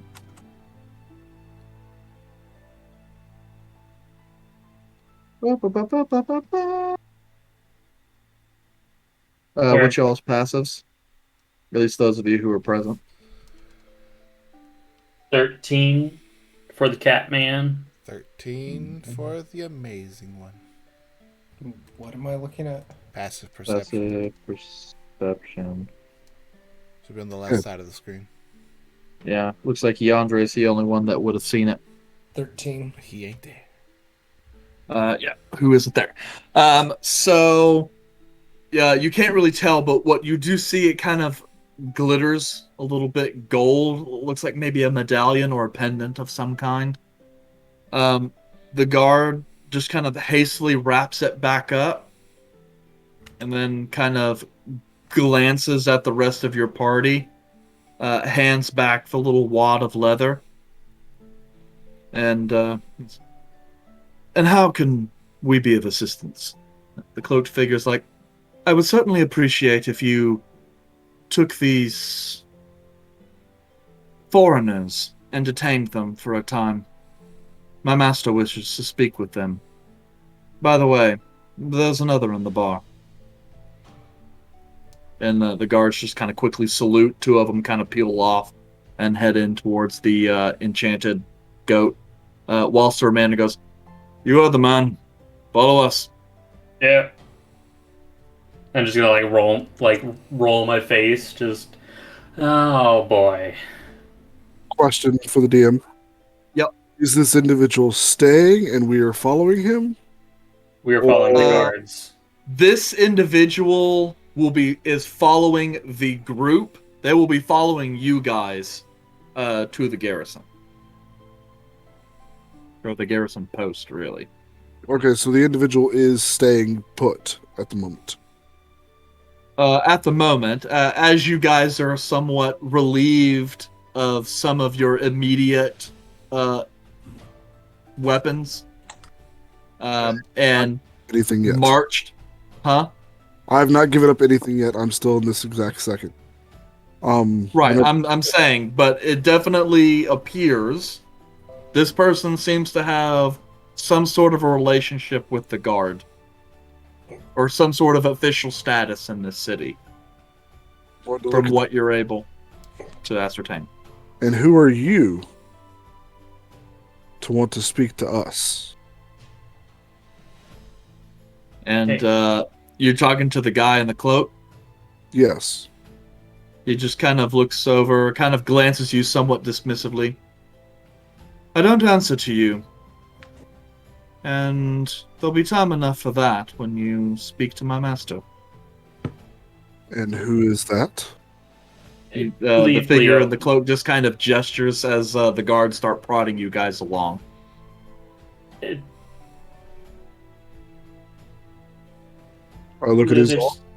there's What? Nothing questioned, keeping a low profile. Okay.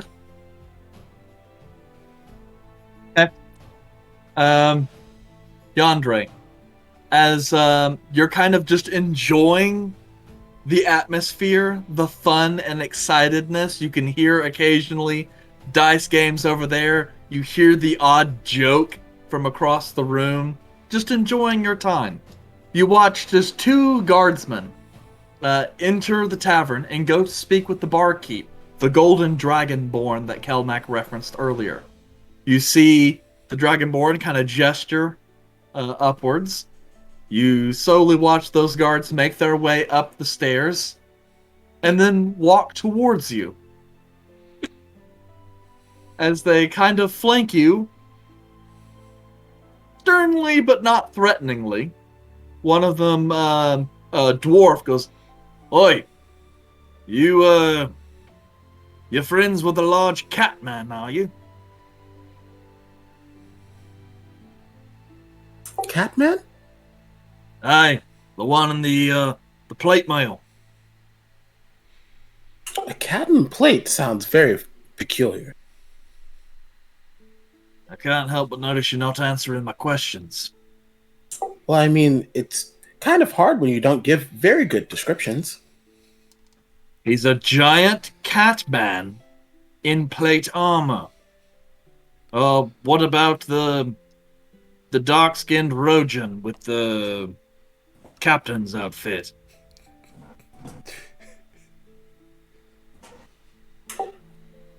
I'm not very familiar with the term Rosian. What does that mean? How about this? Are you here alone? Or did you attend here with some other individuals? Well, I am currently here alone, just kind of keeping eyes on everything that's happening here. But when you say attend here with other individuals, they wouldn't be individuals, they would be a big group. All right. So you arrived as part of a party, yes? Well, technically, I arrived asleep. True. Right. The individuals that you The group came here... The group of individuals that you came here with this evening, was one of them a large lion man in armor? this morning. A lion. I didn't come in this evening. It's not evening yet. Oh, bloody hell. All right. It's like talking to a lawyer. What about the dark-skinned human with the blue coat? Is he one of your compatriots? Well, I mean, really, I don't know who that person is.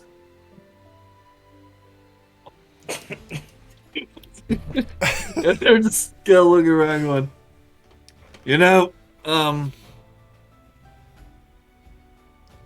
we would really like to take you to another place where you can meet some other individuals that we think you might know, and to get some questions answered, if that's all right with you. So you want to take me somewhere with a group of people that you think I might know, but you don't really know that I know them, and you're going to ask me questions? Yeah, that's the gist of it. That doesn't sound fun at all. Well, it could be fun, but in case this wasn't very clear, I'm not exactly asking you, so if you refuse, then we'll have to beat you up and drag you there, and I imagine that will be a lot less fun. You did ask me, though. I was trying to be polite so that I wouldn't have to get violent with you.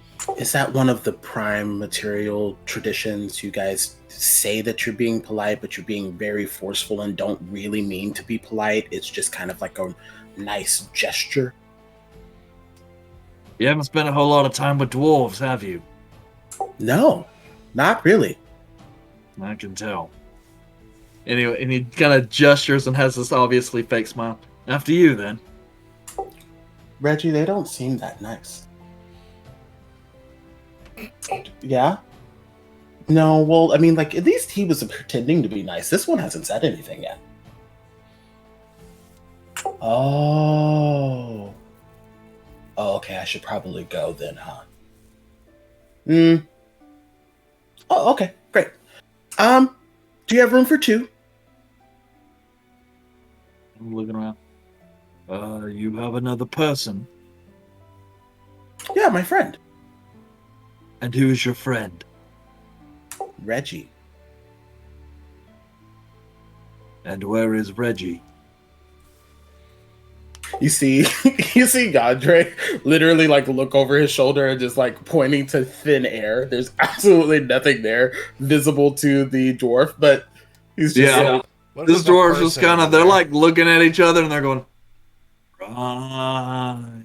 Yes, of course. Reggie is more than welcome to come. Perhaps he can give us answers to some of the questions we would like to ask.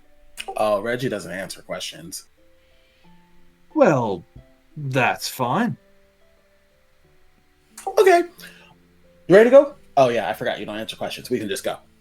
God help these dwarves. Yonder Yeah. will Hello, proceed. Andre. Yonder will proceed to walk downstairs and out the front door. Yeah, I mean, sometimes I wonder if Ari just tries to pick characters that drive me nuts in roleplay. I told you, anything you say to Yandere is going to be nitpicked, and so just I know, but I'm just saying, it's like Arthur's most annoying naivete dialed up to 11, and then you just keep cranking it up to see how much farther it'll go. Anyway, As we are getting transported to the garrison, Calum will constantly ask the robed figure how it was to eat shit when he got tripped in the dirt. oh, so you're talking shit, huh? Yes, of course. Okay. Good to know. I have a question. I don't see them as we walk out. I'm assuming they have made their way out by the time I finish my conversation. They're already heading whatever direction they're going. Yep. So as we're walking out to wherever we're going, Yandere will ask, well, since we're just making nice gestures, where exactly are we going to meet these random people so you can ask me random questions? One of the guard goes, well, it's actually a pretty nice place. Warm, at least. We've got a little room that you can stay in. But if you do end up having to know these other individuals we think you might know, if you'd rather stay with them, that's fine too. Is this jail? Yeah. In a way. Well, why am I going to jail? Well, you're going to answer some questions. You might not actually have to go to jail. It depends on the answer to the questions. And who's going to be asking me these questions? Well, that's actually a very good question. I imagine the guard captain, but there's also someone else who's going to be asking some questions. It just depends on whether... Yeah, just not entirely sure whether they're going to send an envoy or not. How close am I to the nearest building? Pretty close. It's wide enough, 15, 20 feet on either side. Are there windows on any of these buildings? Sure. Any place Small that I ones. Oh, but I can see inside. Yep. Great. So can you... I've always been told to ask, am I being detained when I'm going to jail? Is that a thing happening right now? Well, yes, though I should note you're not being arrested.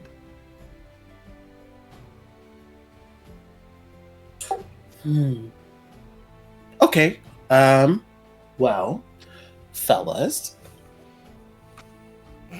this has been incredibly nice. But you haven't really answered any of my questions. So Yonder's gonna look towards the nearest building and open window and cast Misty Step to go inside to the building and just duck down. Yep. As it happens, you just like, or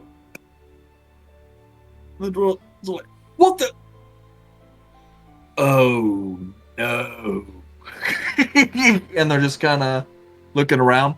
From in the room, you just go, and then enter in what appears to be kind of a small corner of an upstairs room, second floor. There's kind of this privacy shade of like a lavender color and like a stained oak that sits and blocks your view to the rest of the room. This area is a set of tiled flooring with a large kind of cedar wash tub and an arrangement of other bath items. Uh, and just based on the scent of perfume in the air and what you can tell, you seem to have teleported into some lady's private bedchamber. So, Reggie, I think I am in some lady's bedroom. Do you think we're gonna make it out of here without having any problems?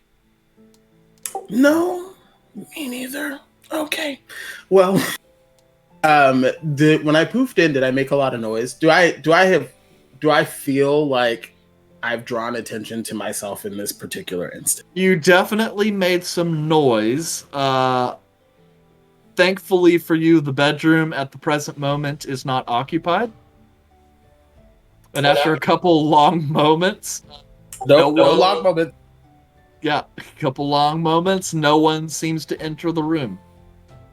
All right. Well, Yandere is going to attempt to leave this bathroom chamber. Well, so am I able to see the guards still?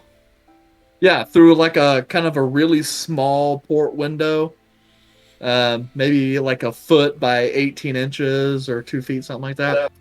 And they're still leaded outside. glass. Yep, you hear them kind of yelling and bringing other guards over to have conversations. And as they kind of meet up a little bit, they kind of start spreading out. And they look to start doing a canvass of the area, going door to door, that kind of thing.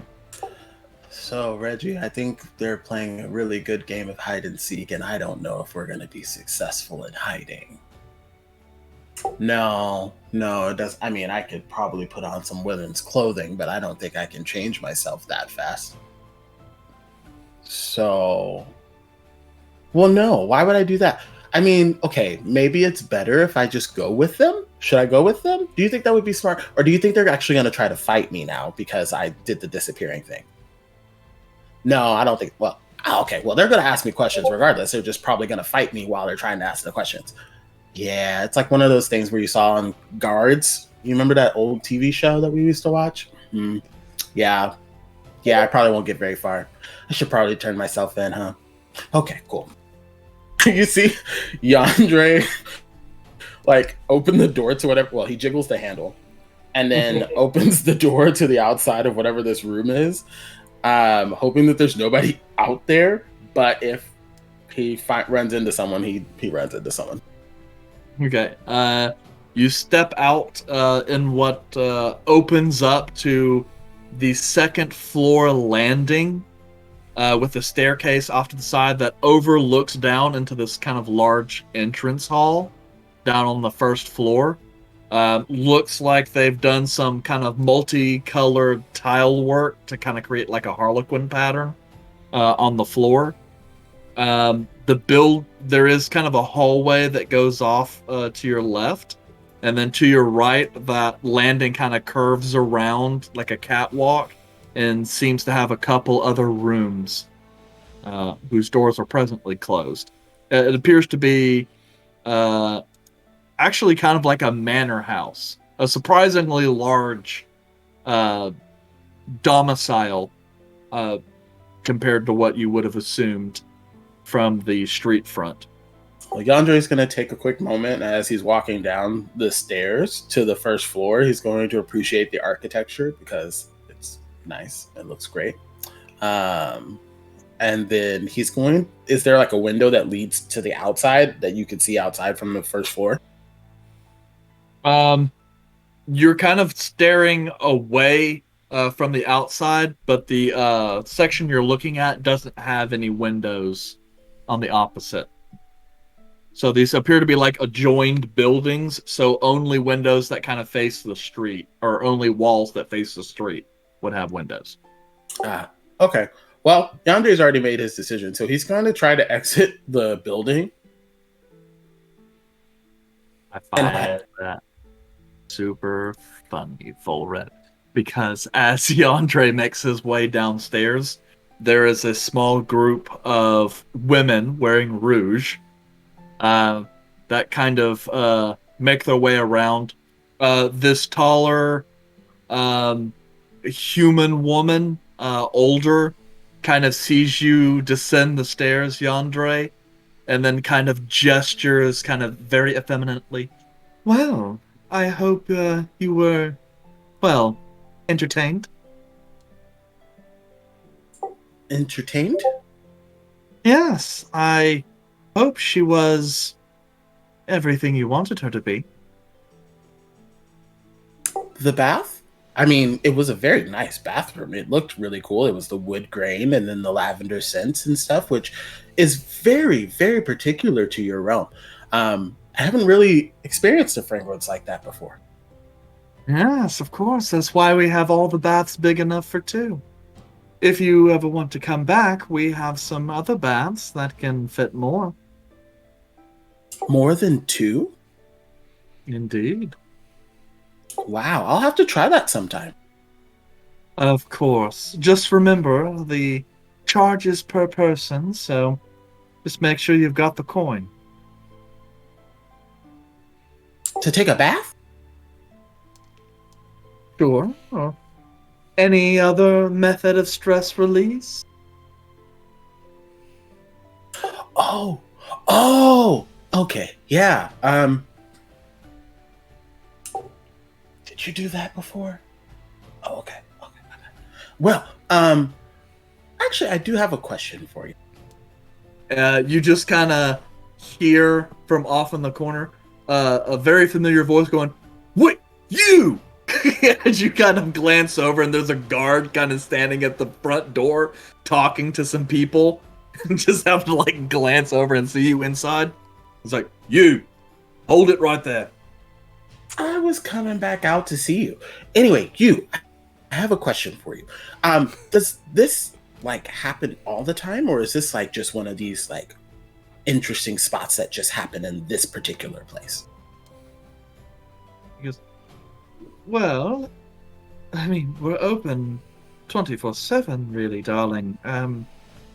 Finest whorehouse this part of the world, really. There are some places in Azerin that are, well, we're the best in Kyosa. How about that?" Oh, okay. Pride in your product. Love that. Sir, just again, 1 second. I'll be right there. Yeah, my friend said that you guys do a lot of like really interesting business.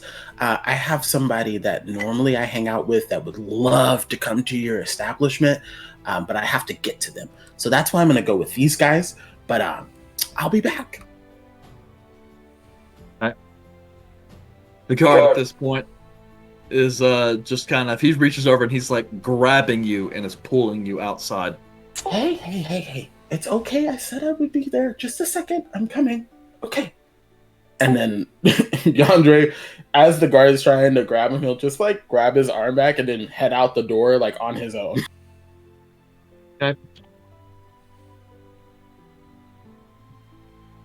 Okay. Well, yeah.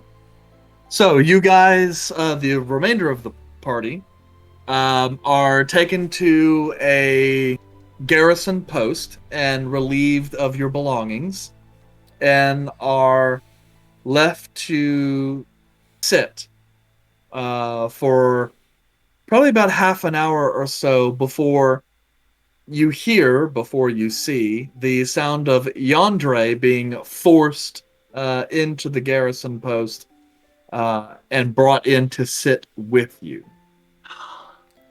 Hello, stranger. Welcome to our abode. This is your home now? Yep, lived here for the last 45 minutes. Oh wow, that's very unpleasant. Is this who you want me to talk to? The guards kind of look over and goes, "Don't worry. Your interrogator will be here shortly." And then he kind of glances over to you, Yandere. "As for the judge, he'll be here to see you after that." The judge? Why is And there he a kind of judge? goes and slams the door shut, and you hear a jingle of keys as it locks. He's kind of rude for someone who's just asking you to come with them. He Well, probably has a stressful job. Well, I just came from a place that's supposed to be known to relieve stresses. Ooh, like a sauna? Said the best whorehouse in Kyosa. Oh, so like a whorehouse. Ah. Yeah, I assume. What is a whorehouse? It is where people of the prime material go to. I'm just not gonna be quiet about it. It's where they go to have physical relations with women they are not betrothed or emotionally attached to. They pay for sex there. They pay for sex there. Oh, the promiscuous people. Yeah. Oh, pee-pee. Ah, and it's only for the male gender? I mean, Females any can go gender through. can really enjoy it. Well, sorry. Rana. You might still enjoy it. I don't know if that's your kind of thing. Have to scope out the place. So why are we here? Because the person has connections and we do not. So we are in trouble. Which person? The That we went to go chase. Oh, He apparently has connections and got us arrested.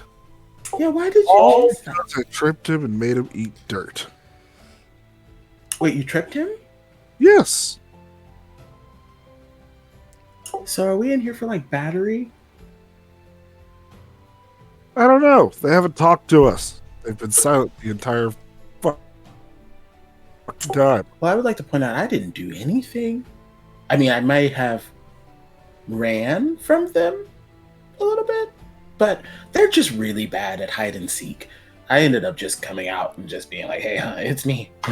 unfortunately, Haas, you may be guilty of association, which is kind of bogus. Yeah, that sounds kind of dumb, but okay, whatever. Question for the DM. Have we gotten a short rest since we've been arrested? No, because it's only been about a half hour. You said 45 minutes before Yandri got here. I mean, I think I said like half hour, 45 minutes. Still Okay. not long enough for it to be a short rest, though. Okay. In any case, as you guys are kind of waiting, you hear footsteps along that kind of stop in front of the door. You hear the jingling of keys and then the unlocking of the door as the door begins to slide open. And we're going to take our break right there. Alrighty. And we will see who you pissed off when you guys get back. Horse. Oh, yeah.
What's up? Yo, Where the bitches What up, at? bitches? we the bitches. Where the hole was at? Yandre left him behind. Wow. Yandra, you could have brought the bitches? Damn.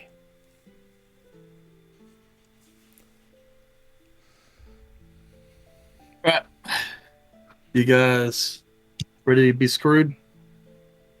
I mean, I had Yandre left him behind. I was like, I literally had an opportunity to be screwed and did not have time to enact upon it.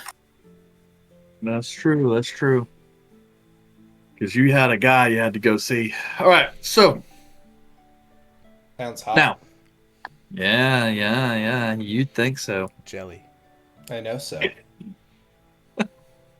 Anyway, We pissed off. yeah. Who'd you piss off?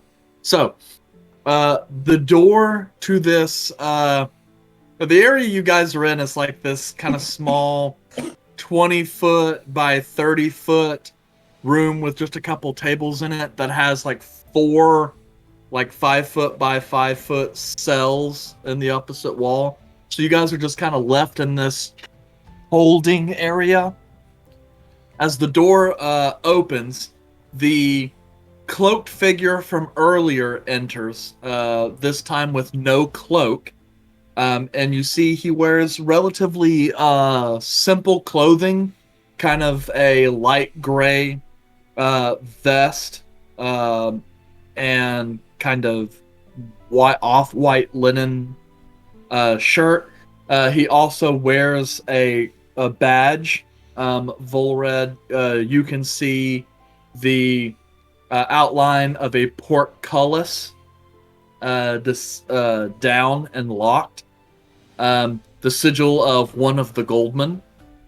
And so there's kind of a brief moment where you're like, shit. And then striding through the door is this tall man of nearly 6 feet, fairly muscular, though still somewhat kind of chiseled, wearing this almost kind of like jet black doublet that kind of goes almost all the way to the floor, polished boots, blonde hair and kind of a military cut, clean shaven face, angular jaw. You see 2 like piercing blue eyes, one of which seems to have a monocle, which is a new aesthetic addition from the last time you saw him, Volred. As you watch the very precise and imposing figure of the Goldman Stan Mason. He kind of gestures in and kind of almost floats over to the table opposite of you guys, just kind of resting one hand, his fingers gently on the table. He kind of looks over his shoulder to the figure that you guys had chased out in the street earlier. That's enough, Brenna. Leave them to me. The figure, Brenna, just kind of nods. Yes, my lord. And then backs off, closes the door, and locks it. So you And then sent this individual after us. he kind of looks over a little bit. Well, considering when I heard word of a group of adventurers who seemed to pass through the gates quite frequently, never staying in the same place more than once, I must admit I was curious. And then his eyes kind of glance over. You can see Caleb, as he's like glancing over, the light catches his monocle, and you can see a faint sheen of magic over the lens of his glass. Though, I did not expect this. He kind of glances over to you, Yandre, his eyes kind of flitting past you, looking at the same space where your compatriot would be standing. Magic. And he goes, interesting. And then he kind of, his eyes kind of settle on you, Volred. He's like, Well, my young master, you won't require that glam here.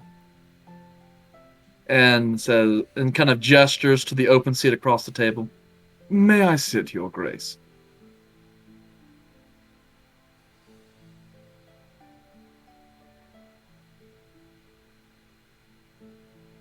I think the answer is yes. Of course. He kind of cocks his head just a little bit, kind of taking in your response. Goes to sit. Thank you. And he kind of sits in a very measured manner, steeples his fingers, and kind of sets them on the table. Now, I am curious. You have been gone for quite some time. It seems you've returned with allies. Kind of glancing over a little bit more. Though it seems you did not wish to be known of your return. I am curious. Did you not think we would not welcome you with open arms? Where is my brother and sister at? Well, Her Grace is absent from the city. She departed, well, not too long after you. Afraid. I can say that I have been keeping tabs on her.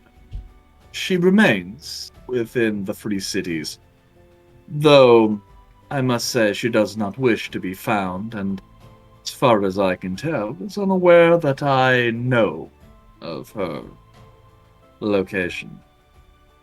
As for your younger brother, well, he is with your father, up in the mountains, far away from the troubles of the city. He has, as far as I understand, had some difficulty adapting to the responsibility that has now been thrust upon him. The responsibility that was stolen from me, I think you mean. Would you care to Well- correct yourself? To be fair, I must admit, I was unable to locate you after you left. Quite surprising, I must admit. I did not think you would make your way all the way south. He kind of glanced at Athoria. That is where you told the guards you were from when you entered? Yes, I'm fairly certain that is what I was told. I did not expect you to make it all the way that far south. After all, you've barely ever left the palace. So, color me impressed. I was even more impressed to find that you had taken up the life of an adventurer. You Yeah. seem to be dismissive of my abilities. Why so? Well, no one can doubt your skills with a bow, Your Grace. But, you have not previously shown the sort of determination and resilience that is required for such a life, especially having to set aside all the trappings of finery and luxury that you are so used to. Well, let's just say I'm not used to that anymore. And my abilities, or lack therefore of, is sincerely the faults of my father. Well- Take that as you will. As someone who has spent quite a great deal of time serving your father, I can understand. Still, it will do him good to know that you have returned. After all, now that at least one of his children have returned, that does change the math a little bit. What's the equation you're referring to? Well, there are elements in the city that see the lack of strong-willed replacements for your father. After all, once your unfortunate brother, well, he had a bit of a mental breakdown. You see, quite public, I'm afraid. He's a bit of a nervous wreck. It was he first that went up into the mountains to convalesce. When his condition did not improve, your father decided to head up there himself. He's been there quite some time now, and Master Elon has been overseeing the domain in your father's stead. Things have been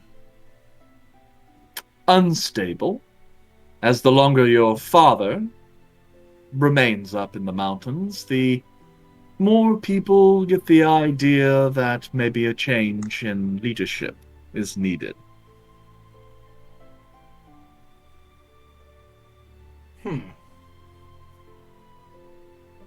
How do I know what you're saying is accurate? Caleb? Ian, Yep. whenever he was talking about the younger brother, Caleb is going to infer to see if there's any malice in this individual's voice about the younger brother. To see if, You'd like to have an insight? yes. Okay. You're gonna study him. And Bet this guy's got like a Which is the plus same as your passive. 13. yep. Yeah, this figure, very well put together, very studious. You get the sense that his entire personality is very carefully constructed. You also know he speaks in somewhat vague generalities, never directly answering any questions. Same for Yandere. So, yeah, it's hard to say. This is a guy who is a diplomat, and this is his way of life. I hate that you asked that because I was going to wait a little bit longer to study him before I asked if I could do the same thing. Well, you still can. Don't worry, Ezal's already rolled in secret. I suck. But yeah. So at any rate, yeah, I know, and your passive's pretty good too, Yandere. But yeah, you can generally tell, like, you get the idea of like what this guy is. Like, you've met people like him. He's the kind of guy for which information is worth more than gold. It's worth kingdoms. And so he chooses not to give away any more information than is absolutely necessary. And you get the sense that if this guy were dropped in the Feywild, he'd probably do pretty well when it comes to bargaining. So, he kind of glances over, kind of taking in your appraising eyes. And I'm sorry, Volred, did you ask a question previously?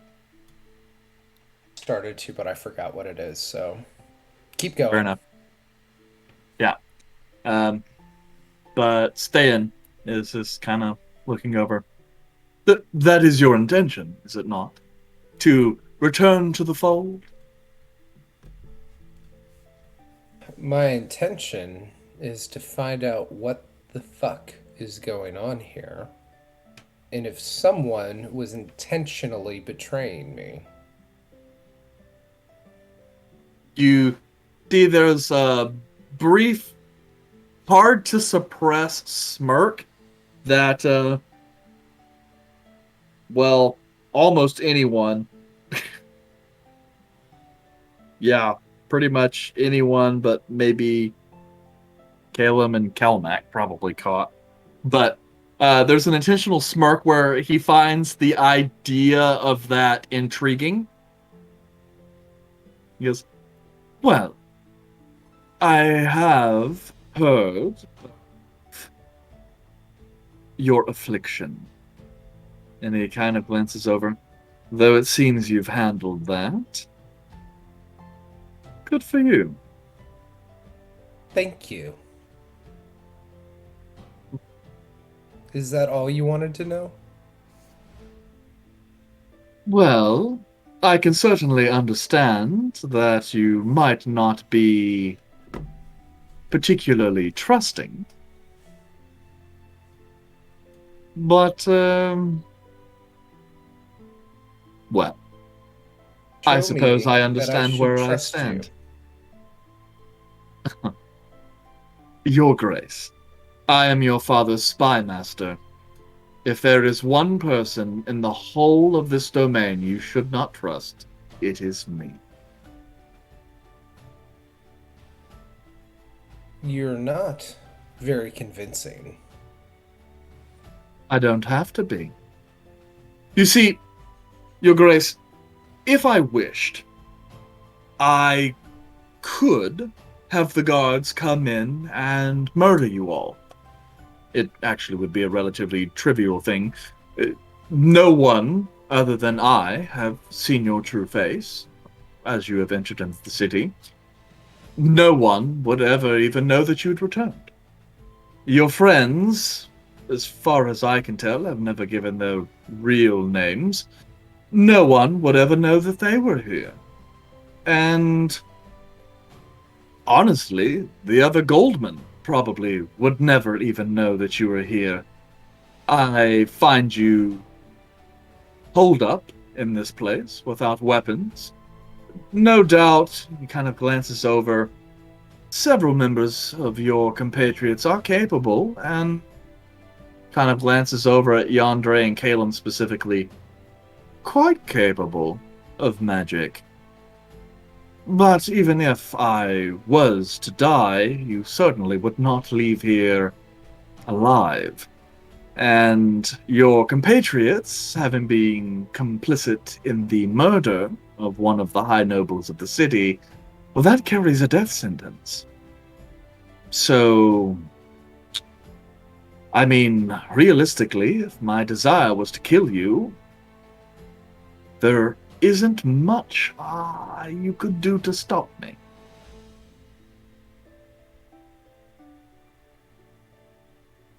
It must take a coward of a man to listen to my father all those years. I would know. Coward. Well, no, not a coward. I prefer temperate. I am a survivor. You see, sometimes, Your Grace, when you're playing a game of dragon chess, you need to be able to sacrifice certain pawns to feint such that your opponent never knows what your actual goal is. Sometimes, surprise is the best offense. I play that game very well. I love Dragon Chest. We can try to play sometime. You can teach me. Real quick question, Eric. You'd mentioned earlier that Master Elon had been running the city. That is the other Goldsman, right? I forget. No, so there, Elon Ravenhand is the Archon. He's That's basically right. like your dad's Hand of the King. Yep. Then there are the Goldmen, who Right under. basically kind of make up the King's Council, and that's Stan Mason, Alan Karadek, and Baron Mole. Got it. Yeah, but Elon handles more stuff throughout the entire domain, whereas Alan Karadek handles stuff specific to Kyosa. Got it.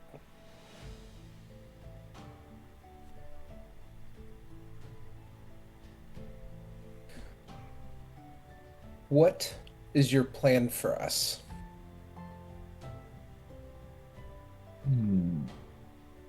He kind of looks around. I'm not entirely certain yet. There are so many delightful possibilities. I am tempted to simply let you go. Well, after you pay your fines, of course. And just see what it is you can do. A little bit of chaos isn't a bad thing. Besides, with all due respect, Your Grace, quite possibly you could kick off whatever revolution is coming yourself. Do you find benefit in that? Well, I am a planner, Your Grace. I find benefit in whatever situation. Any situation I find myself in where I am not in benefit is a situation I try very hard not to be in. So understand that regardless of how this works out, I will do just fine. Well, you wouldn't make your presence here unless you had benefit in our survival. So how about you just let us go? It's more fun that way. And why should I do that? Say, for example, I let you go and you find that you were the victim of some grand conspiracy. So I am the What victim then? of some grand conspiracy. Is that what you're saying? No, that is not what I'm saying. Then why would you But- bring it up? That is what you were alluding to. As to see whether or not someone purposefully did this to you? Yandere? I think you should let him finish whatever he was going to say, because I think he'll give you an option out. He seems like one of those kind of people.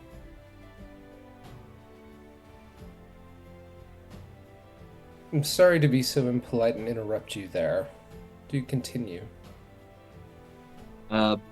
He kind of tilts his head again. I like this new side of you, Your Grace. You're so much more well-mannered. Domesticated. I glance over. Well, he kind of gives a good hard look at Volred. I wouldn't say domesticated. However,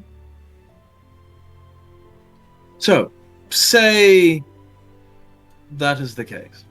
Say in your discovery that, say it was a grand experiment and I was its plotter, the schemer, the one who drove you from the city. What would you do then? Kill me, I suspect. You and your party.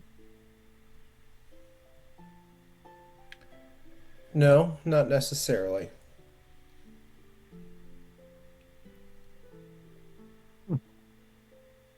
I've seen a lot in my travels. And I've seen what kind of shithole Kiyose has become. Why would I want to stay here? I only come for answers. So you have no intention to take your father's place? I don't even know who my father is anymore.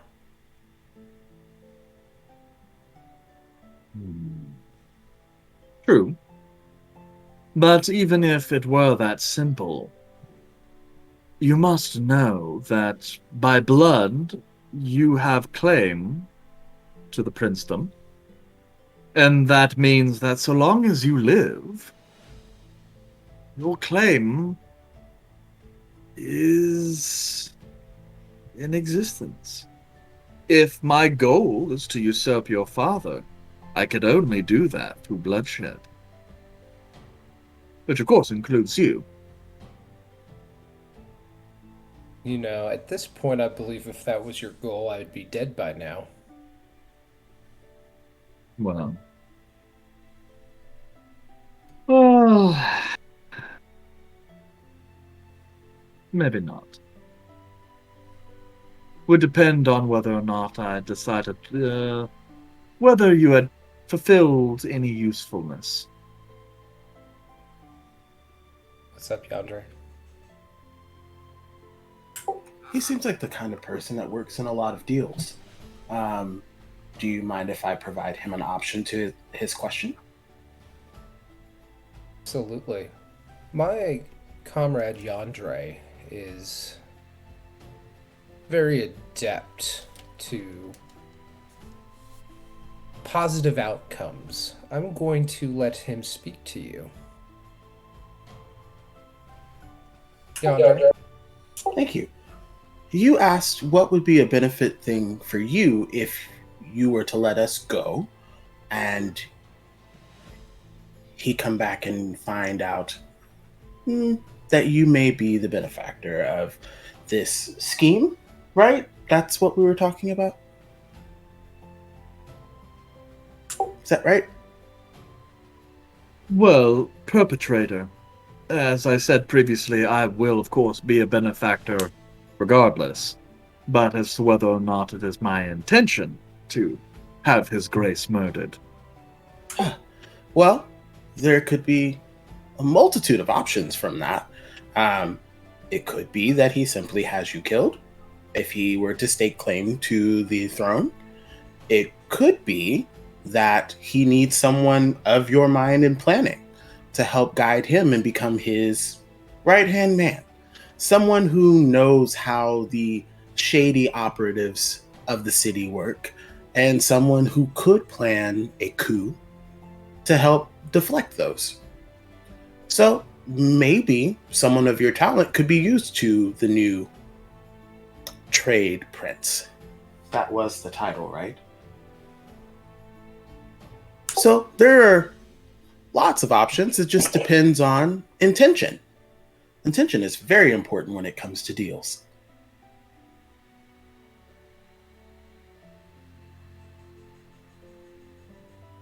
At least that's the most beneficial path that I can think of.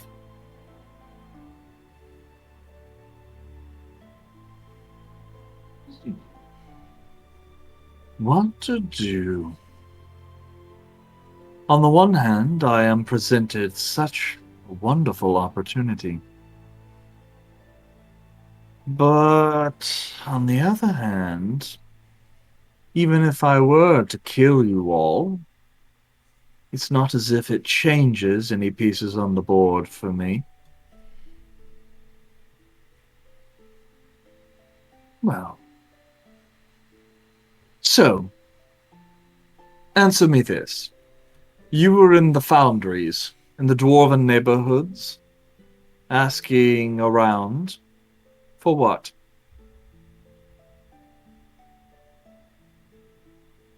Yandere will look back to Volred on that one. We were trying to find a goldman. And we did. Well, more like I found you, but I suppose Baron was your first target. Surveillance. Good choice, good choice. He is much easier to find and lacks the ruthless disposition that the rest of us do. He would definitely be your safer bet, even though he is a bit prickly. Still. I know my father, prickly, doesn't bother me.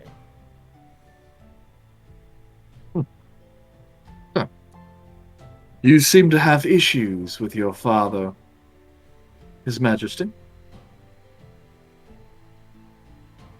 I'm not sure why I should tell you anything personally between my father and I. That's a Well, conversation I am for the two of us.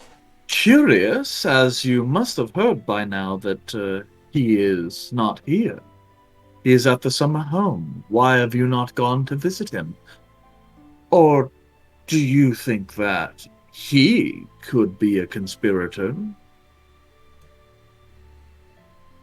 We came to find information.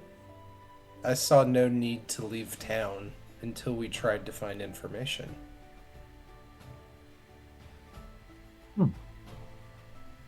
And yet you did so. You arrived in town, then departed, and then arrived again.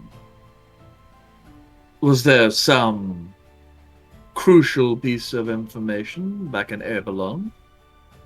Or did you get cold feet? My dealings day to day don't matter, except for today. He kind of looks you over, smiles a little bit. Oh, I see. Well, still, as long as you're here, I suppose I had been missing the old dust up that comes when you decide to do something in the city. Perhaps it would be nice to have a little bit of chaos again.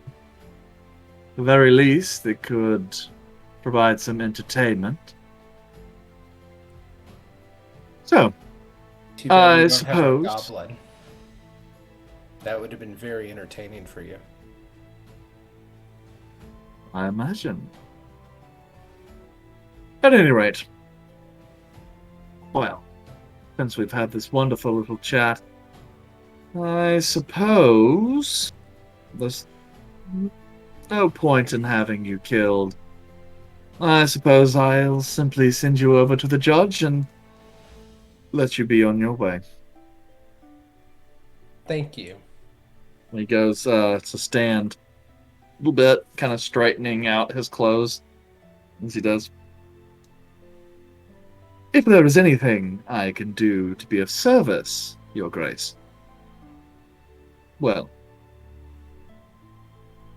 try and get in touch with me. One final question. Yandre?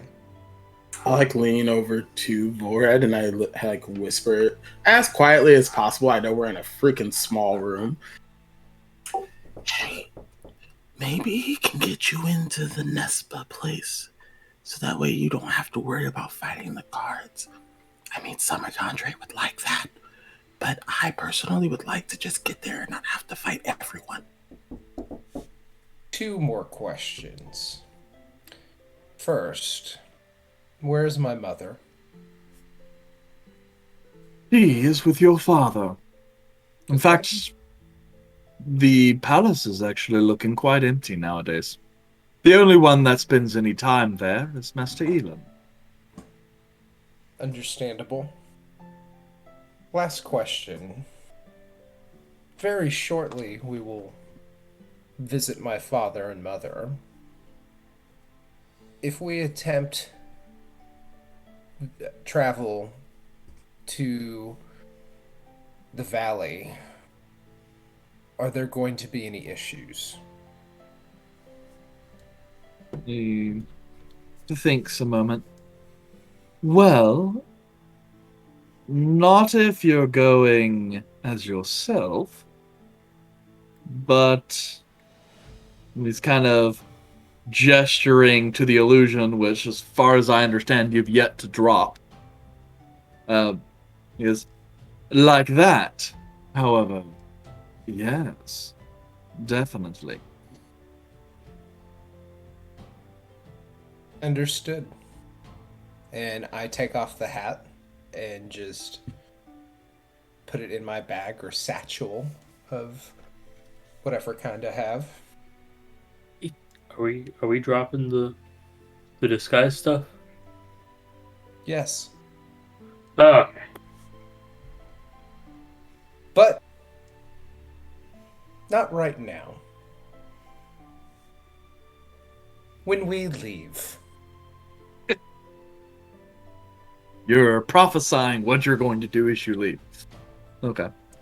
I am Yes. keeping my party from just shouting out their regular names right now. You've literally been calling me Yandre this whole time talking to this man. I didn't say the rest of your names.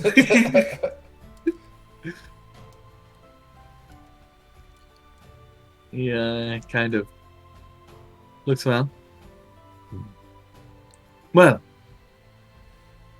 It was an honor to see you again, Your Grace. Hopefully, you enjoy your time home. I'm sure the pleasure has been all yours. Ain't He that a kind of thing? comes over, taps on the door. A couple seconds passes. The keys begin to jangle. The door opens up. Get him! As he's leaving the door, as he's leaving, I would say, "You need another spy. That one sucks." And he kind of looks back a little bit. Brenna isn't really a spy. He's just an errand boy. So that's why he sucked. Well, you didn't see any of the other ones. I did. And with that, he just kind of goes and closes, lets the door close behind him, and you hear the keys wrangle as the door locks. I thought all those Fuck dwarves you. seemed a foot taller than they should have been. About another half hour goes by. You guys are free to take a short rest if that's what you guys choose to do with the time. Did he We're say not- we have to I pay a forget. fine? What crime He's- did we I don't know what he's commit? The talking about. keys What fine? jingle, and the doors open as a couple guards come in. Jesse, all right, it's time for you to see the judge. Yandere, they didn't jiggle the knob. There could have been something in front of the door. Cursed. There's not really a knob here. It's kind of like a little gate door. Anyways, we're supposed You to- guys apparently. are ushered out into a small little antechamber, which is really just a desk with a few chairs on the other side.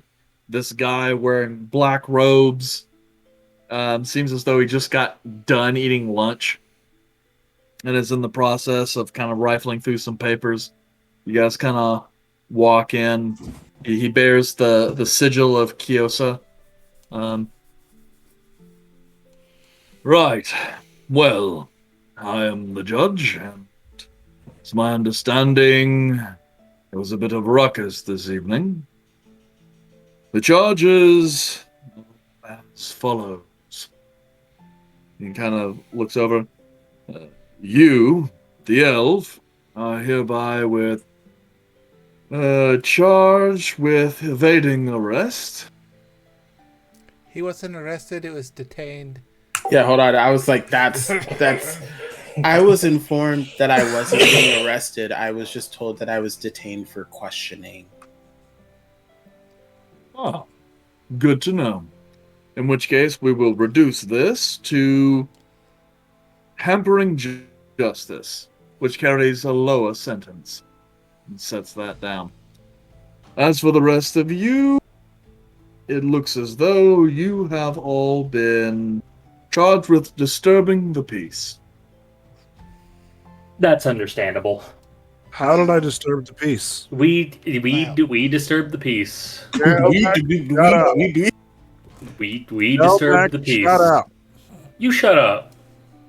Are you paying for my fine? Maybe. Okay, then by all means. I just push forward and kind of push them both out of the way and walk up to the judge. As that happens, he kind of looks up at you.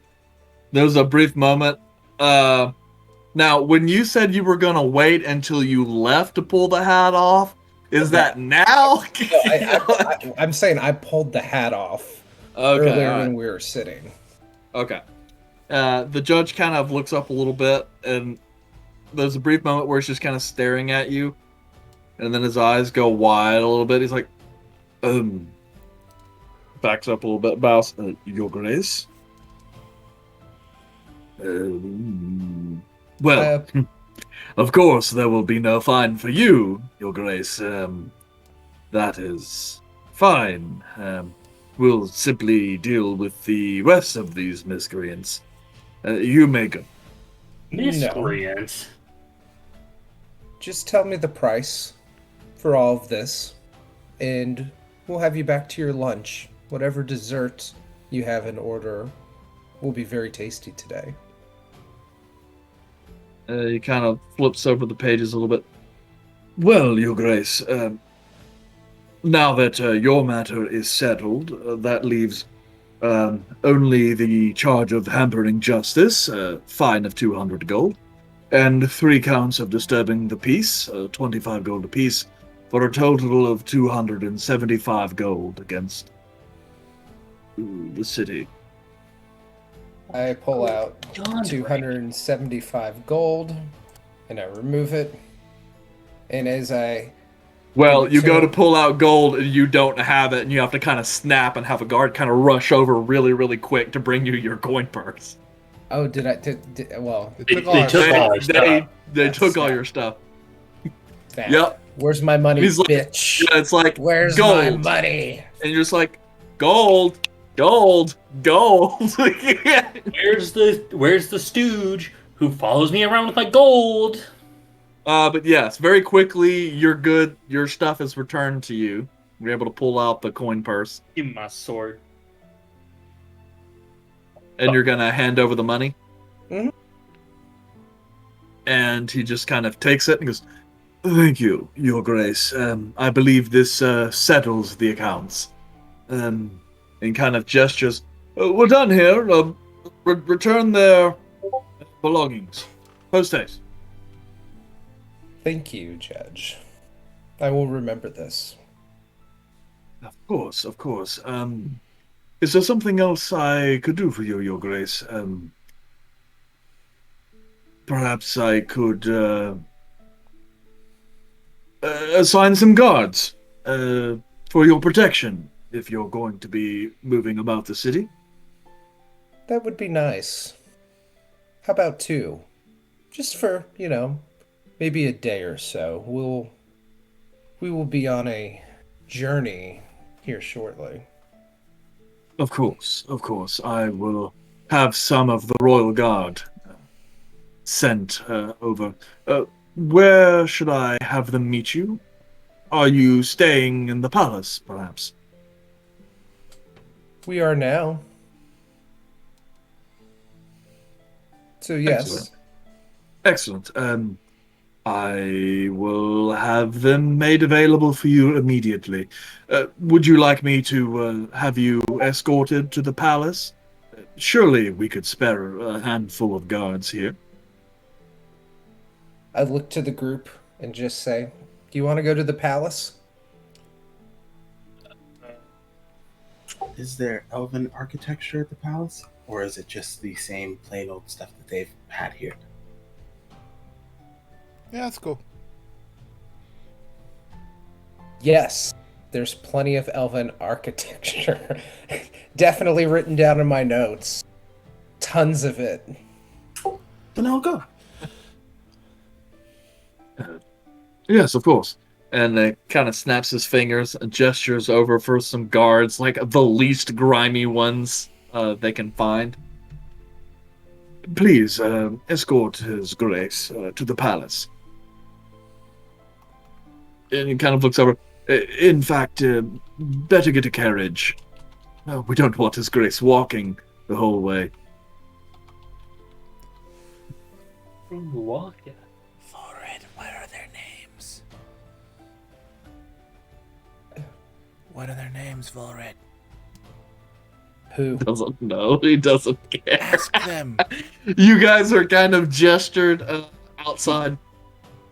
It's No more than a couple minutes. A private carriage that is usually used for guards to move about the place, not a paddy wagon though, is brought forth with some of the military steeds. You guys are kind of brought into this large, stagecoach carriage. And then the other guards are just kind of like, okay. And as the carriage goes off, they're sitting here like jogging, trying to keep up with the carriage. that's I don't. Can hilarious. we just? Listen. Can they? Looking out the Is window, there like a? are we kind of drawing a slight scene by the carriage being pulled through the city? No, not really. These kind of carriages go around from time to time, bringing guards places, replacement arms. It's not, and when people see it, they know to get out of the way. Okay, can I look out the window and look back at the guards? You don't see any guards after a few minutes. All right. Those guards Poor did their bastards. job, I guess. They're gone. I really want to like teleport out with Red, and then when they get back to the carriage, Where'd they go? Oh no! everybody just start pitching. Where's Red? Where did he go? But I'm not going to. Just intrusive thought. I had to say it. How Let the intrusive thought become real. is that out? Look, Caleb, say so- that out loud. Some intrusive thoughts are pretty good. You want to make a Yeah. scene, Volred? We can make a scene. I just want to see my home. All right. Then let's go. Poor bastards. But as you guys head through the city, heading in to the same kind of market area that you guys had been in previously, only in this case you guys are brought kind of even forward, up above the gold quarter. Through a series of stone curtain walls into this large kind of wooded kind of palace grounds. The ground does seem to have like some grass and scrub brush that's there, and some trees have been planted. Not normal. It seems as though an awful lot of care has been taken in order to get this place to look stately, it being up in the mountains and so rocky. But nonetheless, the place looks actually quite nice. And from the outside, you see it's not quite, it's not really like a fairy palace. It's like a rather large castle. But it appears to have like very angular, very fortified walls.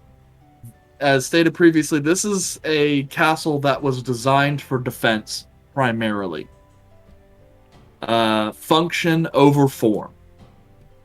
But as you guys kind of come through a kind of a drawbridge and enter towards the main, I guess you'd really say it's more of a cul-de-sac that runs right up to the doors of the palace. You guys, the doors are open and you guys are kind of let to disembark as you guys look up at this massive kind of slate gray massive fortification that's kind of built into the side of this mountain. I hope those guys are okay. Who? The This thing. the two guards. You have to be more specific. The guards you asked to Guards, that was our give me a sec. The guards you asked to escort you. Well, if you want to know if they're still back there, go talk to them. Anytime I ask a guard how they're doing, they just lie and say they're fine. So I stop asking. It's better to pretend they're not people if they're not even going to treat me like a person. That was going something weird real quick, and then it took a good swerve to like, yeah, they lied to you, so not them. Yeah. I mean, unfortunately, if they can't treat me like a normal human being, which I understand why, then there's no real point in playing along with the niceties.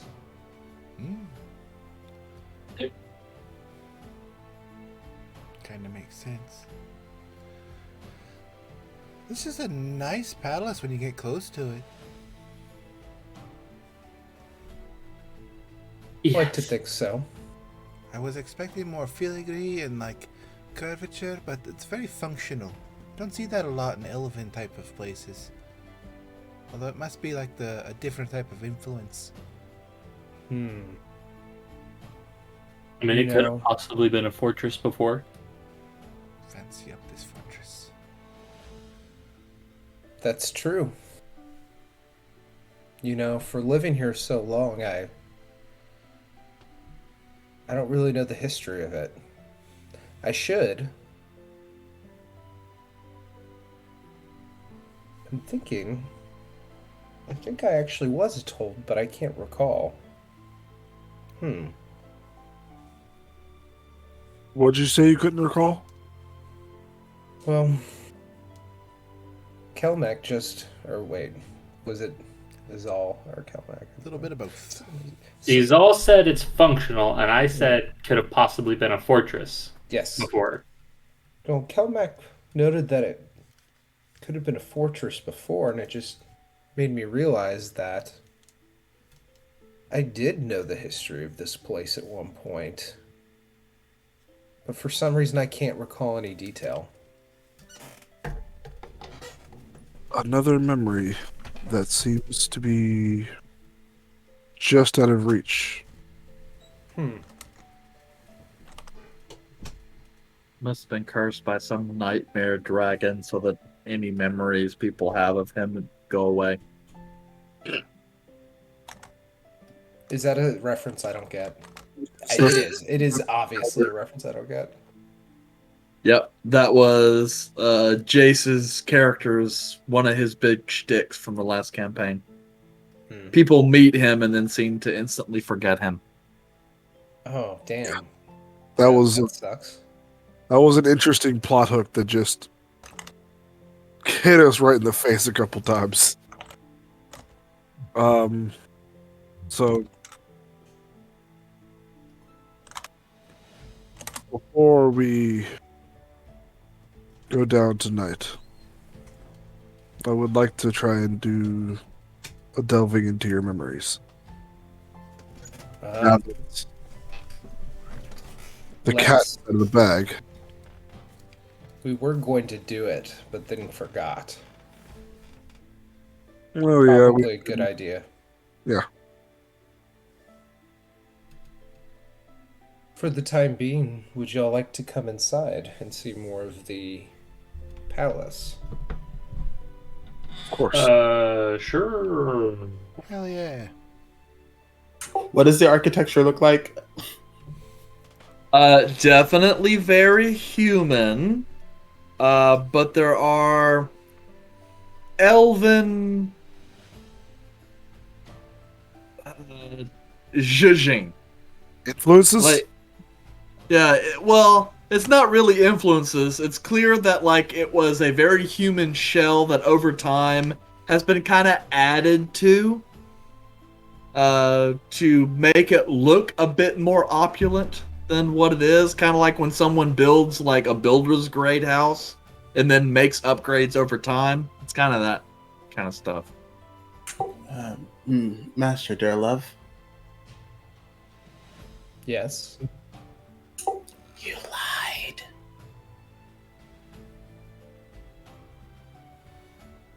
I just couldn't remember.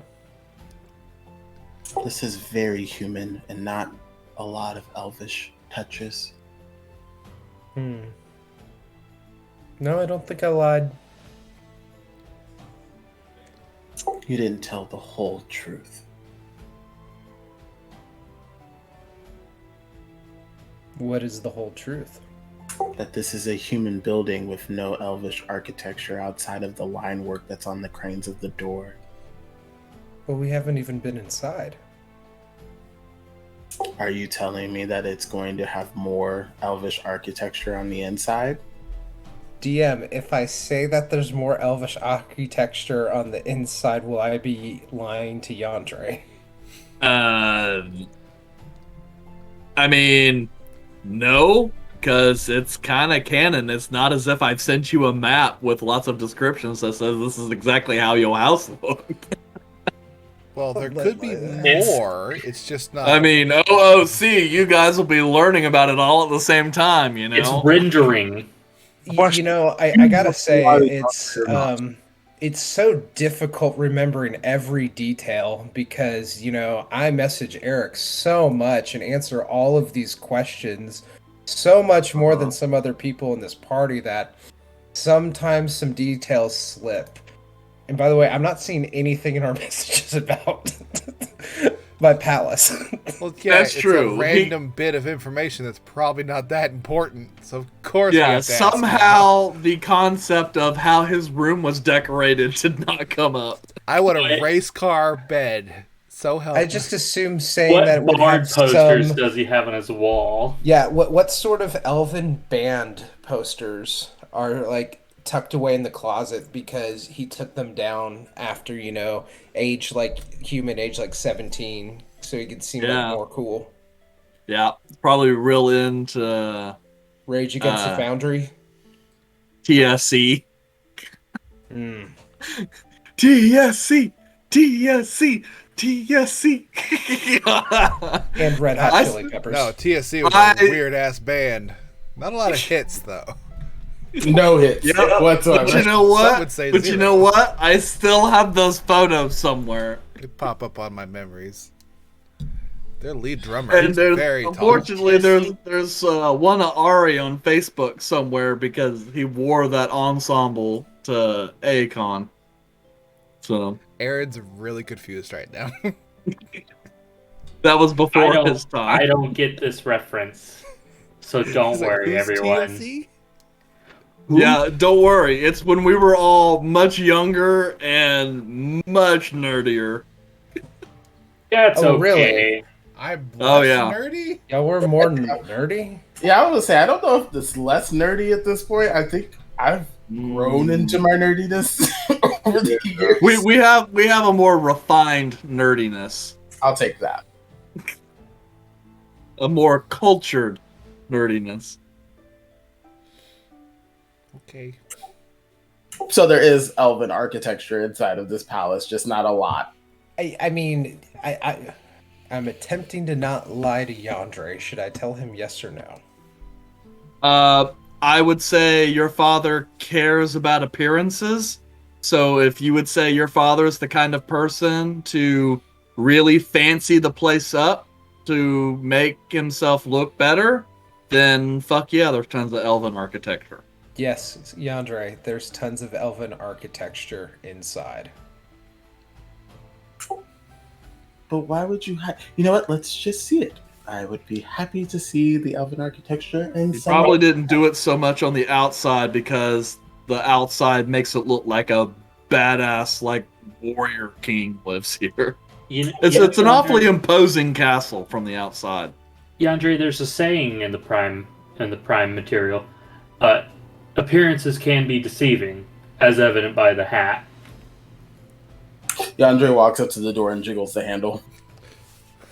It's not a handle, it's like a giant Wait, there are loop. no guards outside? What the fuck? Oh, there are guards. They're just like they're looking around. They see Volred and they are just not saying nothing. Oh, then Yandere, like I'm assuming it's probably one of those Orphan Killer is massive, back. probably one of those massive Yes. bars. Yep, it's honestly the big loops on the door are there for looks. Oh, okay. Well, Yandere's gonna go up to one of the big loops and just go. I'm surprised he moved them. Yes. You guys watch a small section of the large gate opens up as a postern door. And then a figure kind of steps outside. Oh, Your Grace. And then kind of looks over to your party, steps back, gestures towards the door, kind of bows. Please. We are just finishing getting your accommodations ready. Hello. Do I recognize who this particular is? One of the help. One of the servants. He's inept. One of the inept ones. Oh, not one of the inept ones. No. When I'm we sorry, walk, we're flashing back to old school Bull Red here. Yeah. You When we made walk so in- much progress. When we walk in, do I see that the door is barricaded or anything? The door does not appear to be locked. It's just really fucking massive, so it's a giant pain in the ass to open it just to let some people in. What if This fortress is missing some of its protections.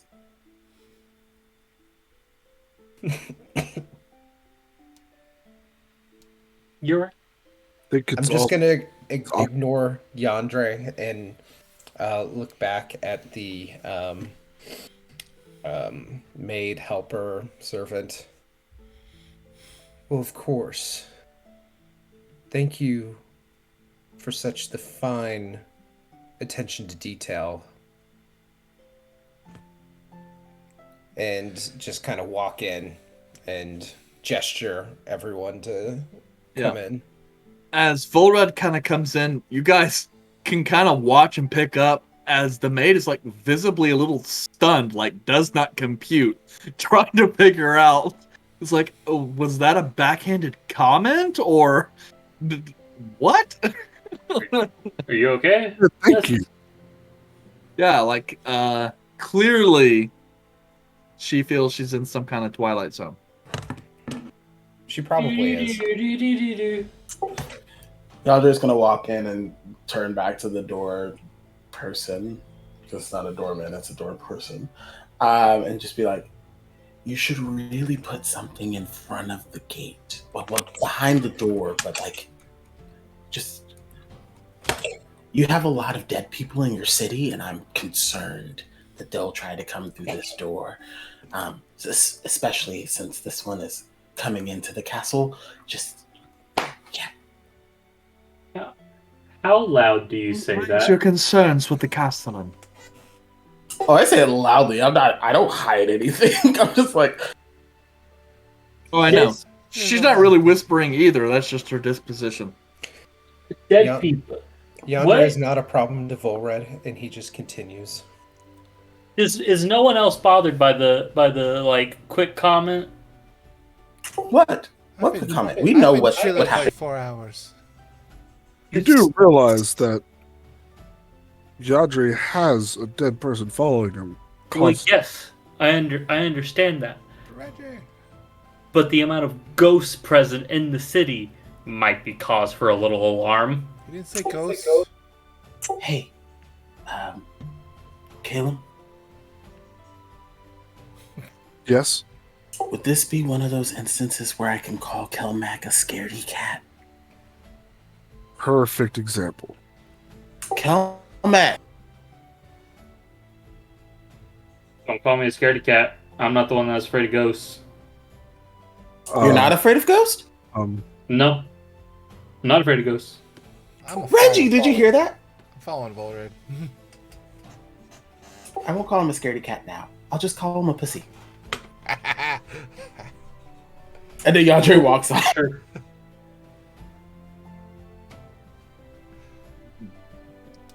So, as you guys walk in, you enter a rather grand hall. You assume, just based off what you can see here, the entirety of the Sweet Nut Manor could probably fit in this room. It is massive and raises up about like 25 feet with these Gothic arched ceiling.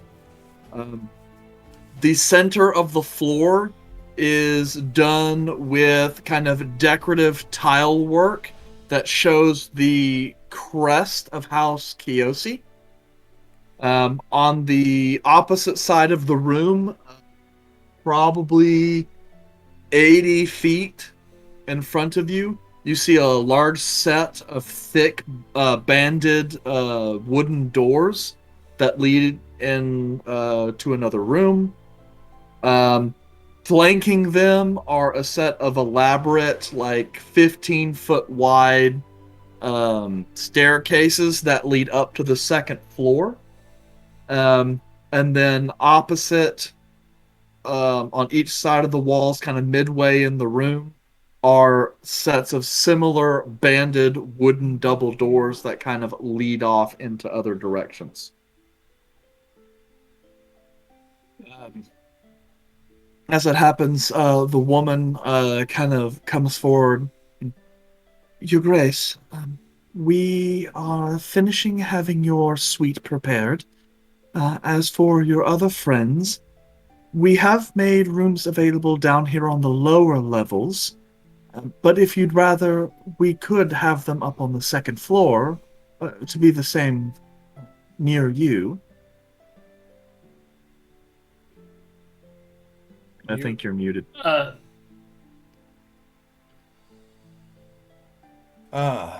Well, I would prefer of them to be in close proximity to me. I hope it's not too much of a hassle to move the accommodations to the second floor. No, of course not. We'll have some of the estate rooms made available to them. Perfect. Just let us know when they're ready. We will be wandering.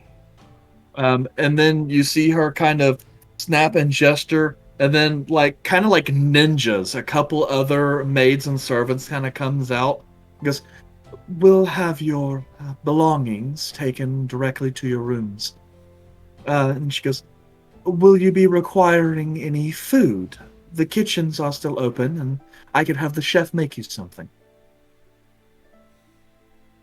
Chef is in-house this evening.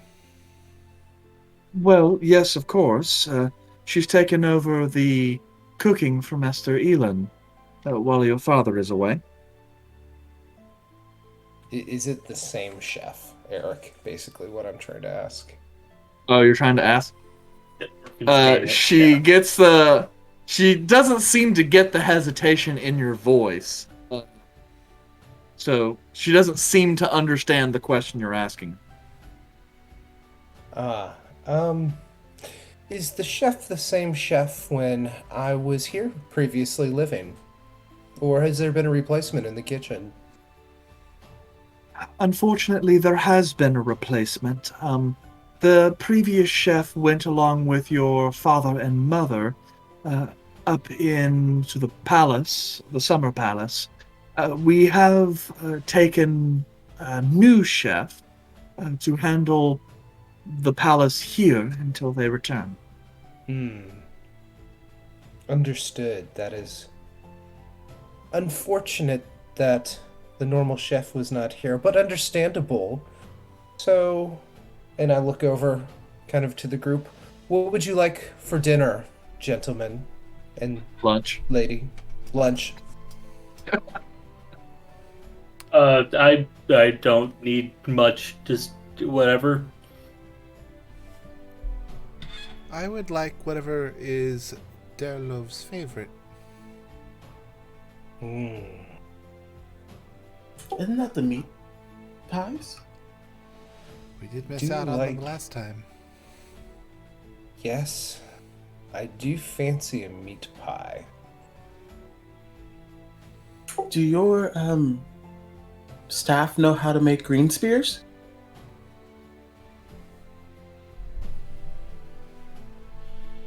So, okay, question. Is that a typical elven food?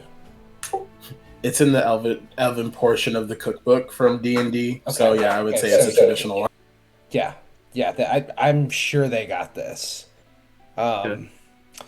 Shall I have the chef prepare a spread? Absolutely. Just ensure there's some meat pies and what was it again? Green spears. Green spears. Yes, of course. Will you be taking that in your room or in the fest hall? You have a fest hall? You have a We'll room? do it in the fest This hall. this is starting to get a lot. Of course. I'll have the fireplaces lit. Fireplace. I miss it here.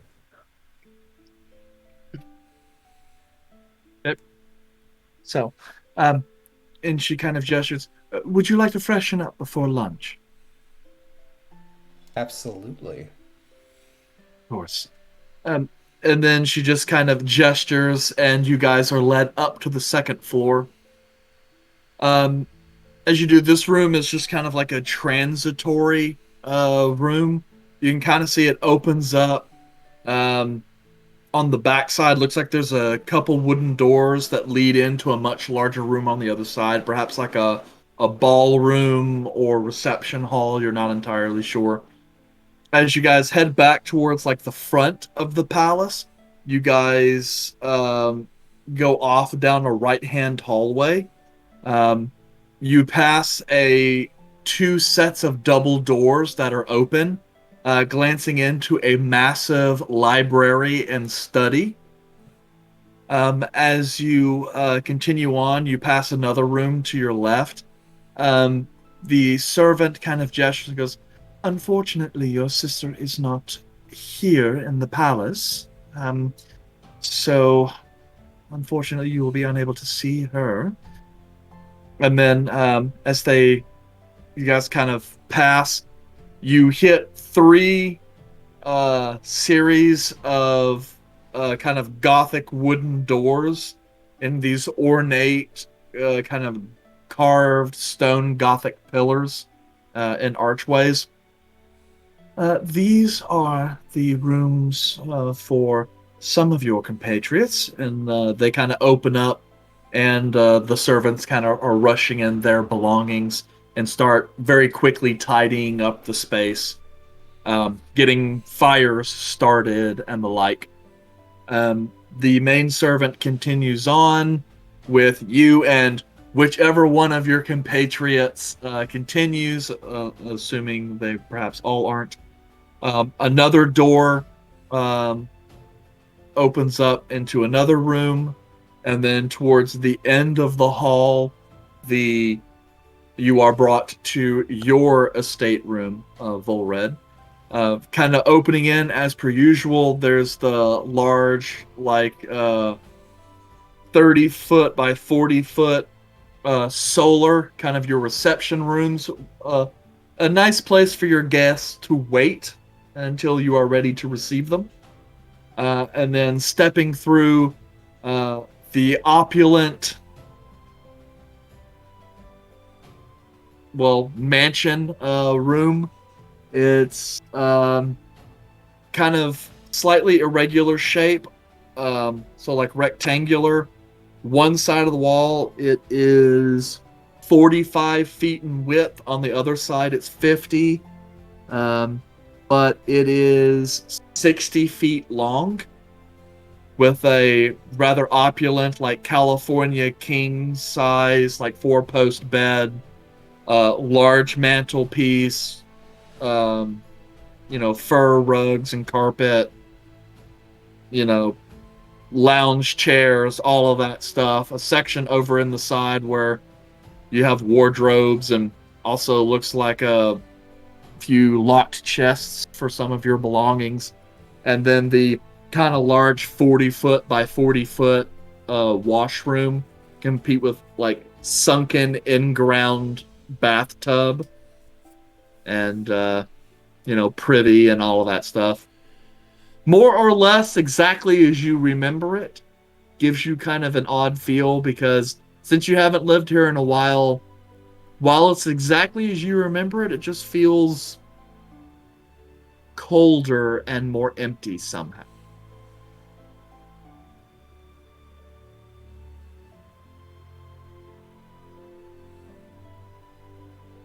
So, at this point, are we going into the washroom? Like walking into? Well, yeah, I mean, she's going and kind of taking your stuff and starting to unhook everything, kind of pull out clothes and deciding what needs to be laundered, and then stowing away your personal belongings into your chests and wardrobes. Unpacking you, as it were. And I was just kind of describing, just kind of like everything being exactly kind of as you recall it. Much of the rooms for your compatriots are somewhat similar, but they have smaller solars, smaller bedrooms. They also have private bathrooms, though they have smaller ones, and instead of in-ground tubs, they have like large copper tubs and everything. It's still quite nice, but I'm gonna get up next to Red.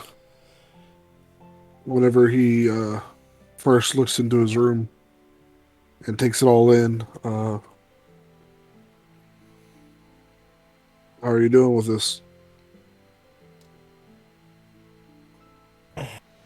At first, when I walked in, I was enthusiastic that it seemed like nothing changed. But as I've walked through the house and realized that everything is in the same place, there's an eerie, haunting feeling. I am happy to be here, though. I can understand that.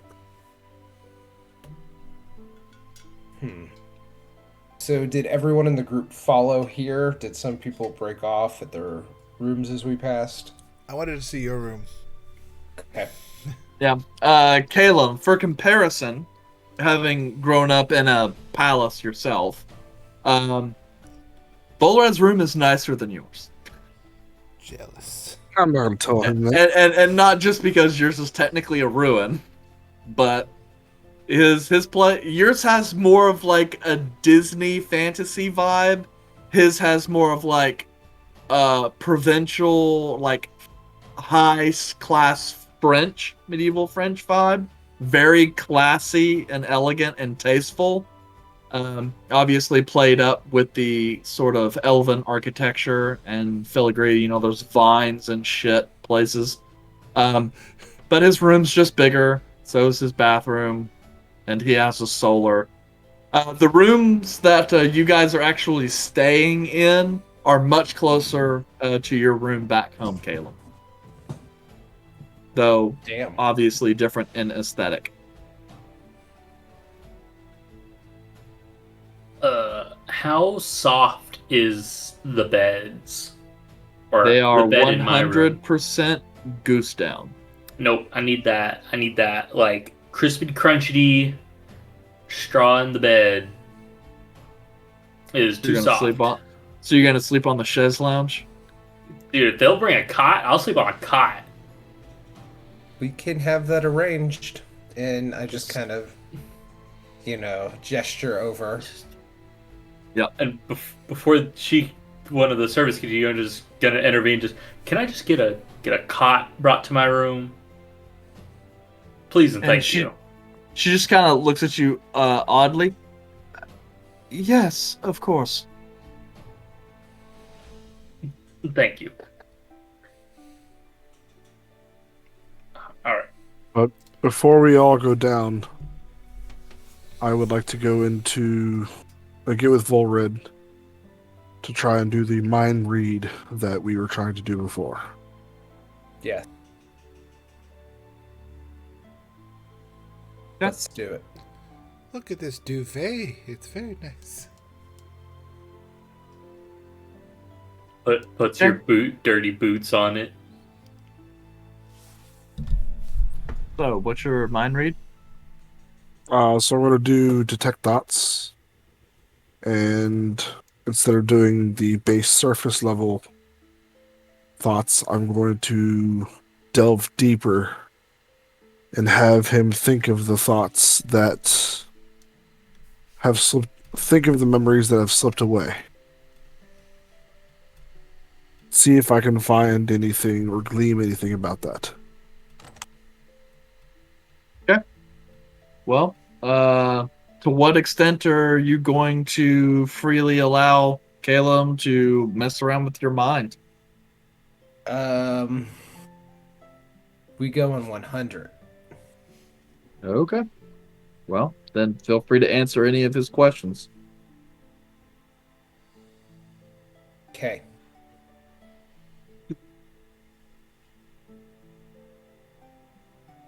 So, what specifically were you looking for? The memory about the mask. Where did that actually come from? Ah, so you want some DM shit, huh? Well, yes. Give us the goods. Okay. All right. All right. That was the first thing that was Give him the goods. given to us of a memory that was taken from him. Okay. Let's see here, and that's your detect thoughts, and you're gonna go deep, I guess. Yes.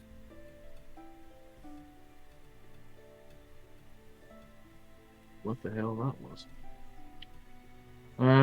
Okay.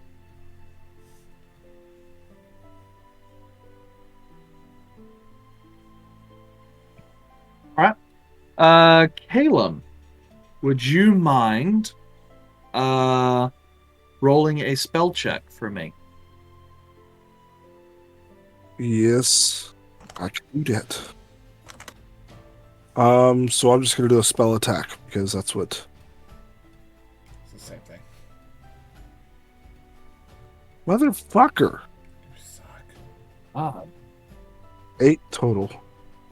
Yeah, you encounter some resistance.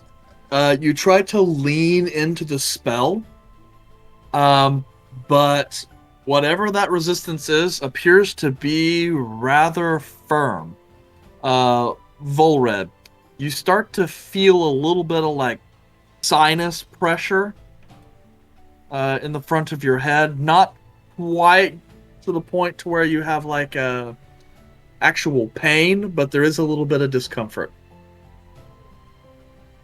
Cool. And does Volred see anything whenever I'm looking, or is it still blank to him? Still blank.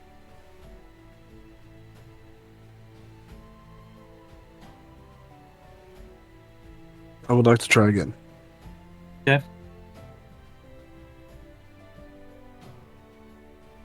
Go with another spell attack? Yep. All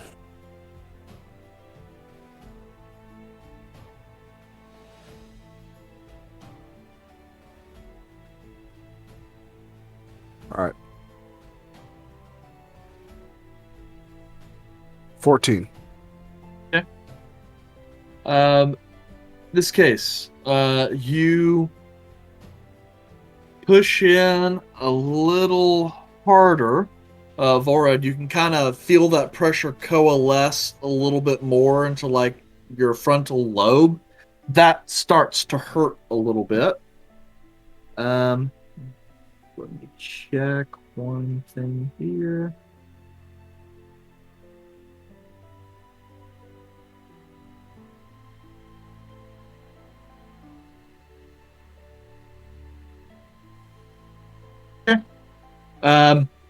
As you press in further, you start getting a sense of flashes, like as you push in kind of surface level.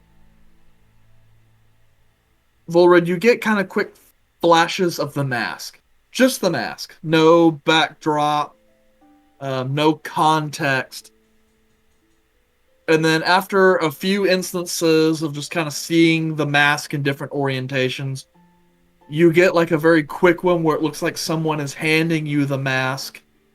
You can't see skin or anything. It just appears to be a gloved hand with perhaps some kind of long sleeves or something of that nature. It's hard to see. But you do focus, though, because in stark contrast to the porcelain white and silver mask, you do see what looks to be drops and drips of blood.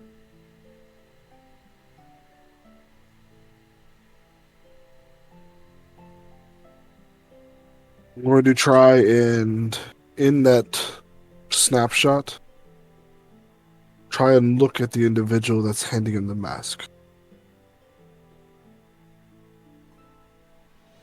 Okay. You want to roll again?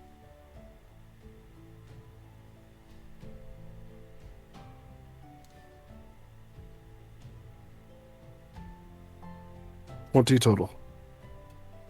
Damn. Okay. As that happens, you kind of press in a little bit. Volred, at this point, like that pressure is starting to teeter on the edge of pain.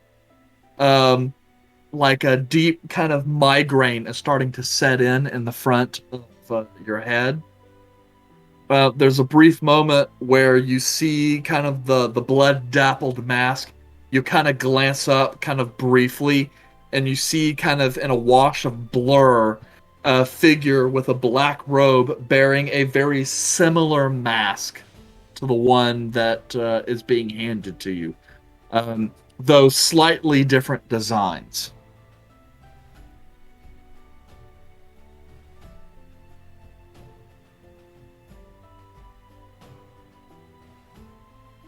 I'm going to say while I'm inside of Red's mind, how are you doing?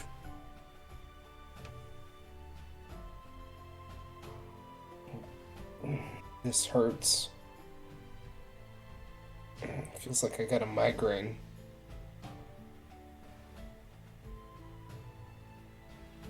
I don't know how much further I can go. I feel as though if I try and push any further,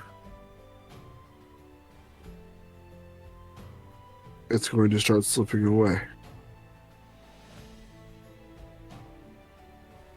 What other questions did you want answered?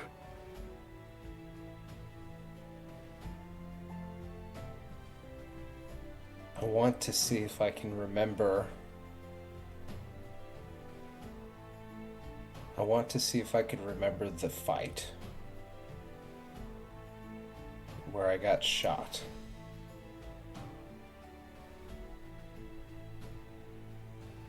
Then we'll pull away from this memory, start to go into the actual fight, and see that up to the part that you actually don't remember. And then I'll try to push on those. Okay. Volred, would you care to narrate the memory as Volred remembers it? Up until the point that he actually got shot? Of course. So, standing in a sort of foresty area in which, is next to a mountainous area. So, imagine a clearing, trees around, mountains on this side.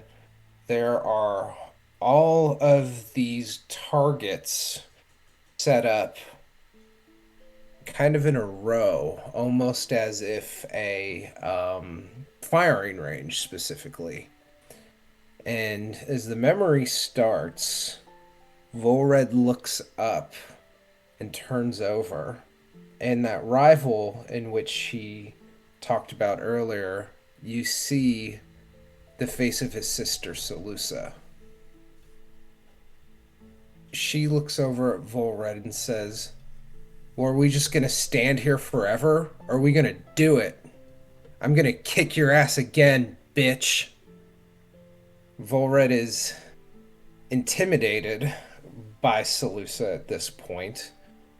While he wasn't at a younger age, the last years of her abuse and verbal rampages have left him feeling rather like the bitch of the relationship. So he, in this case, is trying to just prove to Salusa that he is better than her. So looking back towards her, with a pause, he says, "Okay, normal rules, right?" Salusa responds, "Absolutely." And as they approach a line at the bottom of this course, Volred takes his bow and arrow, looks over to see her mount a bow and arrow as well. They line up. Volred saying, "Do you want me to count? do you want to count? And before he get the words out of the mouth, Seleucus says 3, 2, 1, and starts running. So boom, the match is afoot. Having to run and shoot. Bullseye only. Run around to the next area. Shoot. Bullseye. Goes in for the third. Shoot. There's only 2 more targets left. While running to the fourth, Volred kind of takes a quick glance over and sees that Salusa is already lined up for the fourth shot. He's clearly behind. Gets to the fourth one, pulls, shoots, bullseye. And as you approach to the final target, it's almost as if it's going 1, 2, 3, 4, the fourth one's here, and they all approach the same general line. And as Volred shows up, Salusa is mid-shot, about ready to, we're pulling back to hit the target. And in a rare occurrence, Salusa completely misses the target altogether. Which, at the time, Volred is kind of astonished by missing the target that much. And in an act of trying to assert dominance, runs up to her and just pushes her over, saying, "You want to see a bullseye?" Pulls out his bow, "Let's go," and falls over. Okay. So, at that moment, Caleb, as this is going, Volred is getting deep into this, and you can kind of feel like the emotions and pictures of this memory is going as Volred is beginning to recount this so vividly that it kind of makes manifest in the spell.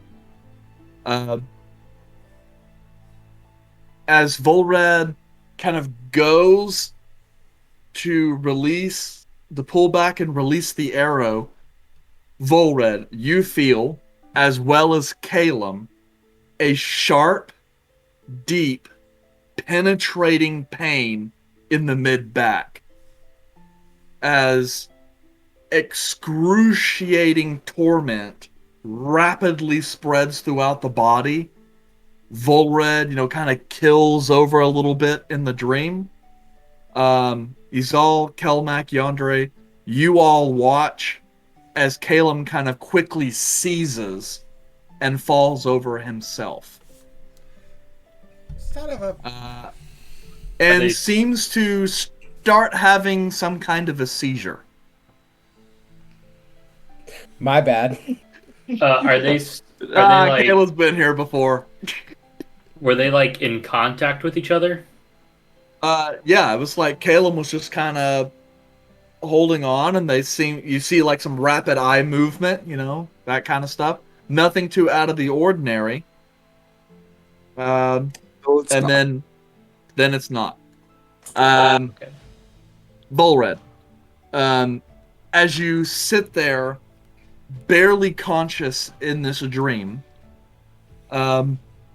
you kind of barely hear your sister's voice, a little bit laughing, and then as you kind of glance up to the eyes, you can see her kind of look over and go, nice shot, but you're... Wait.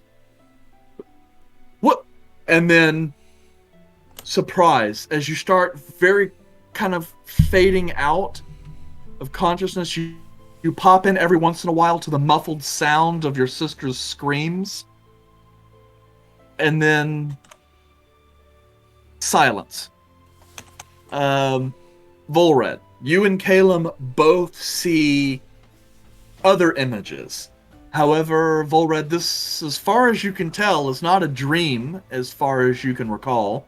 And you are still rocked with incredible pain. As you see images of what looks like a small manor house, or like a large shack or something of that nature. Something definitely like maybe lower middle class dwelling. You see over on one side of the floor a body covered in blood splatter up on the walls. And then kind of your view pans over and moves quickly to the back side of the room where you see a man, in this case, appears to have been kind of violently eviscerated. A large trail of pool of blood underneath him. You kind of move into the next room. You can actually hear the piddle patter of boots as you kind of glance in, as the bodies of three small children litter this back bedroom. Blood splattered all over the wall. And as your vision kind of skates across, for a brief moment, you see reflected in the mirror a black cloak with a white and silver mask. And that's where we're going to end tonight's session. So, Could you do, Caleb, could Did you I keep- not do a ritual all the fucking time? Did I kill more kids? Ritual. I don't know. Whoever is in that room was impressed with your ability to murder children. He's trying to recruit I mean, damn, I'm the anti-Caleb. He's trying to save Yeah. him. I'm trying to kill him. all well, about in any balance. case, that wraps us for chapter 63. As a reminder, next week, Thanksgiving week, we will not be meeting. So just enjoy it. Take the opportunity to watch back episodes in case you're missing any. Or if you're missing any Adjacent with Jace episodes, get caught up there. And I guess we will see you guys, I believe that would be November 29th. Yeah. Yeah. Yeah. Yeah. Yeah. Yeah. Yeah. Good night, Yeah. everyone. Good night. Bye.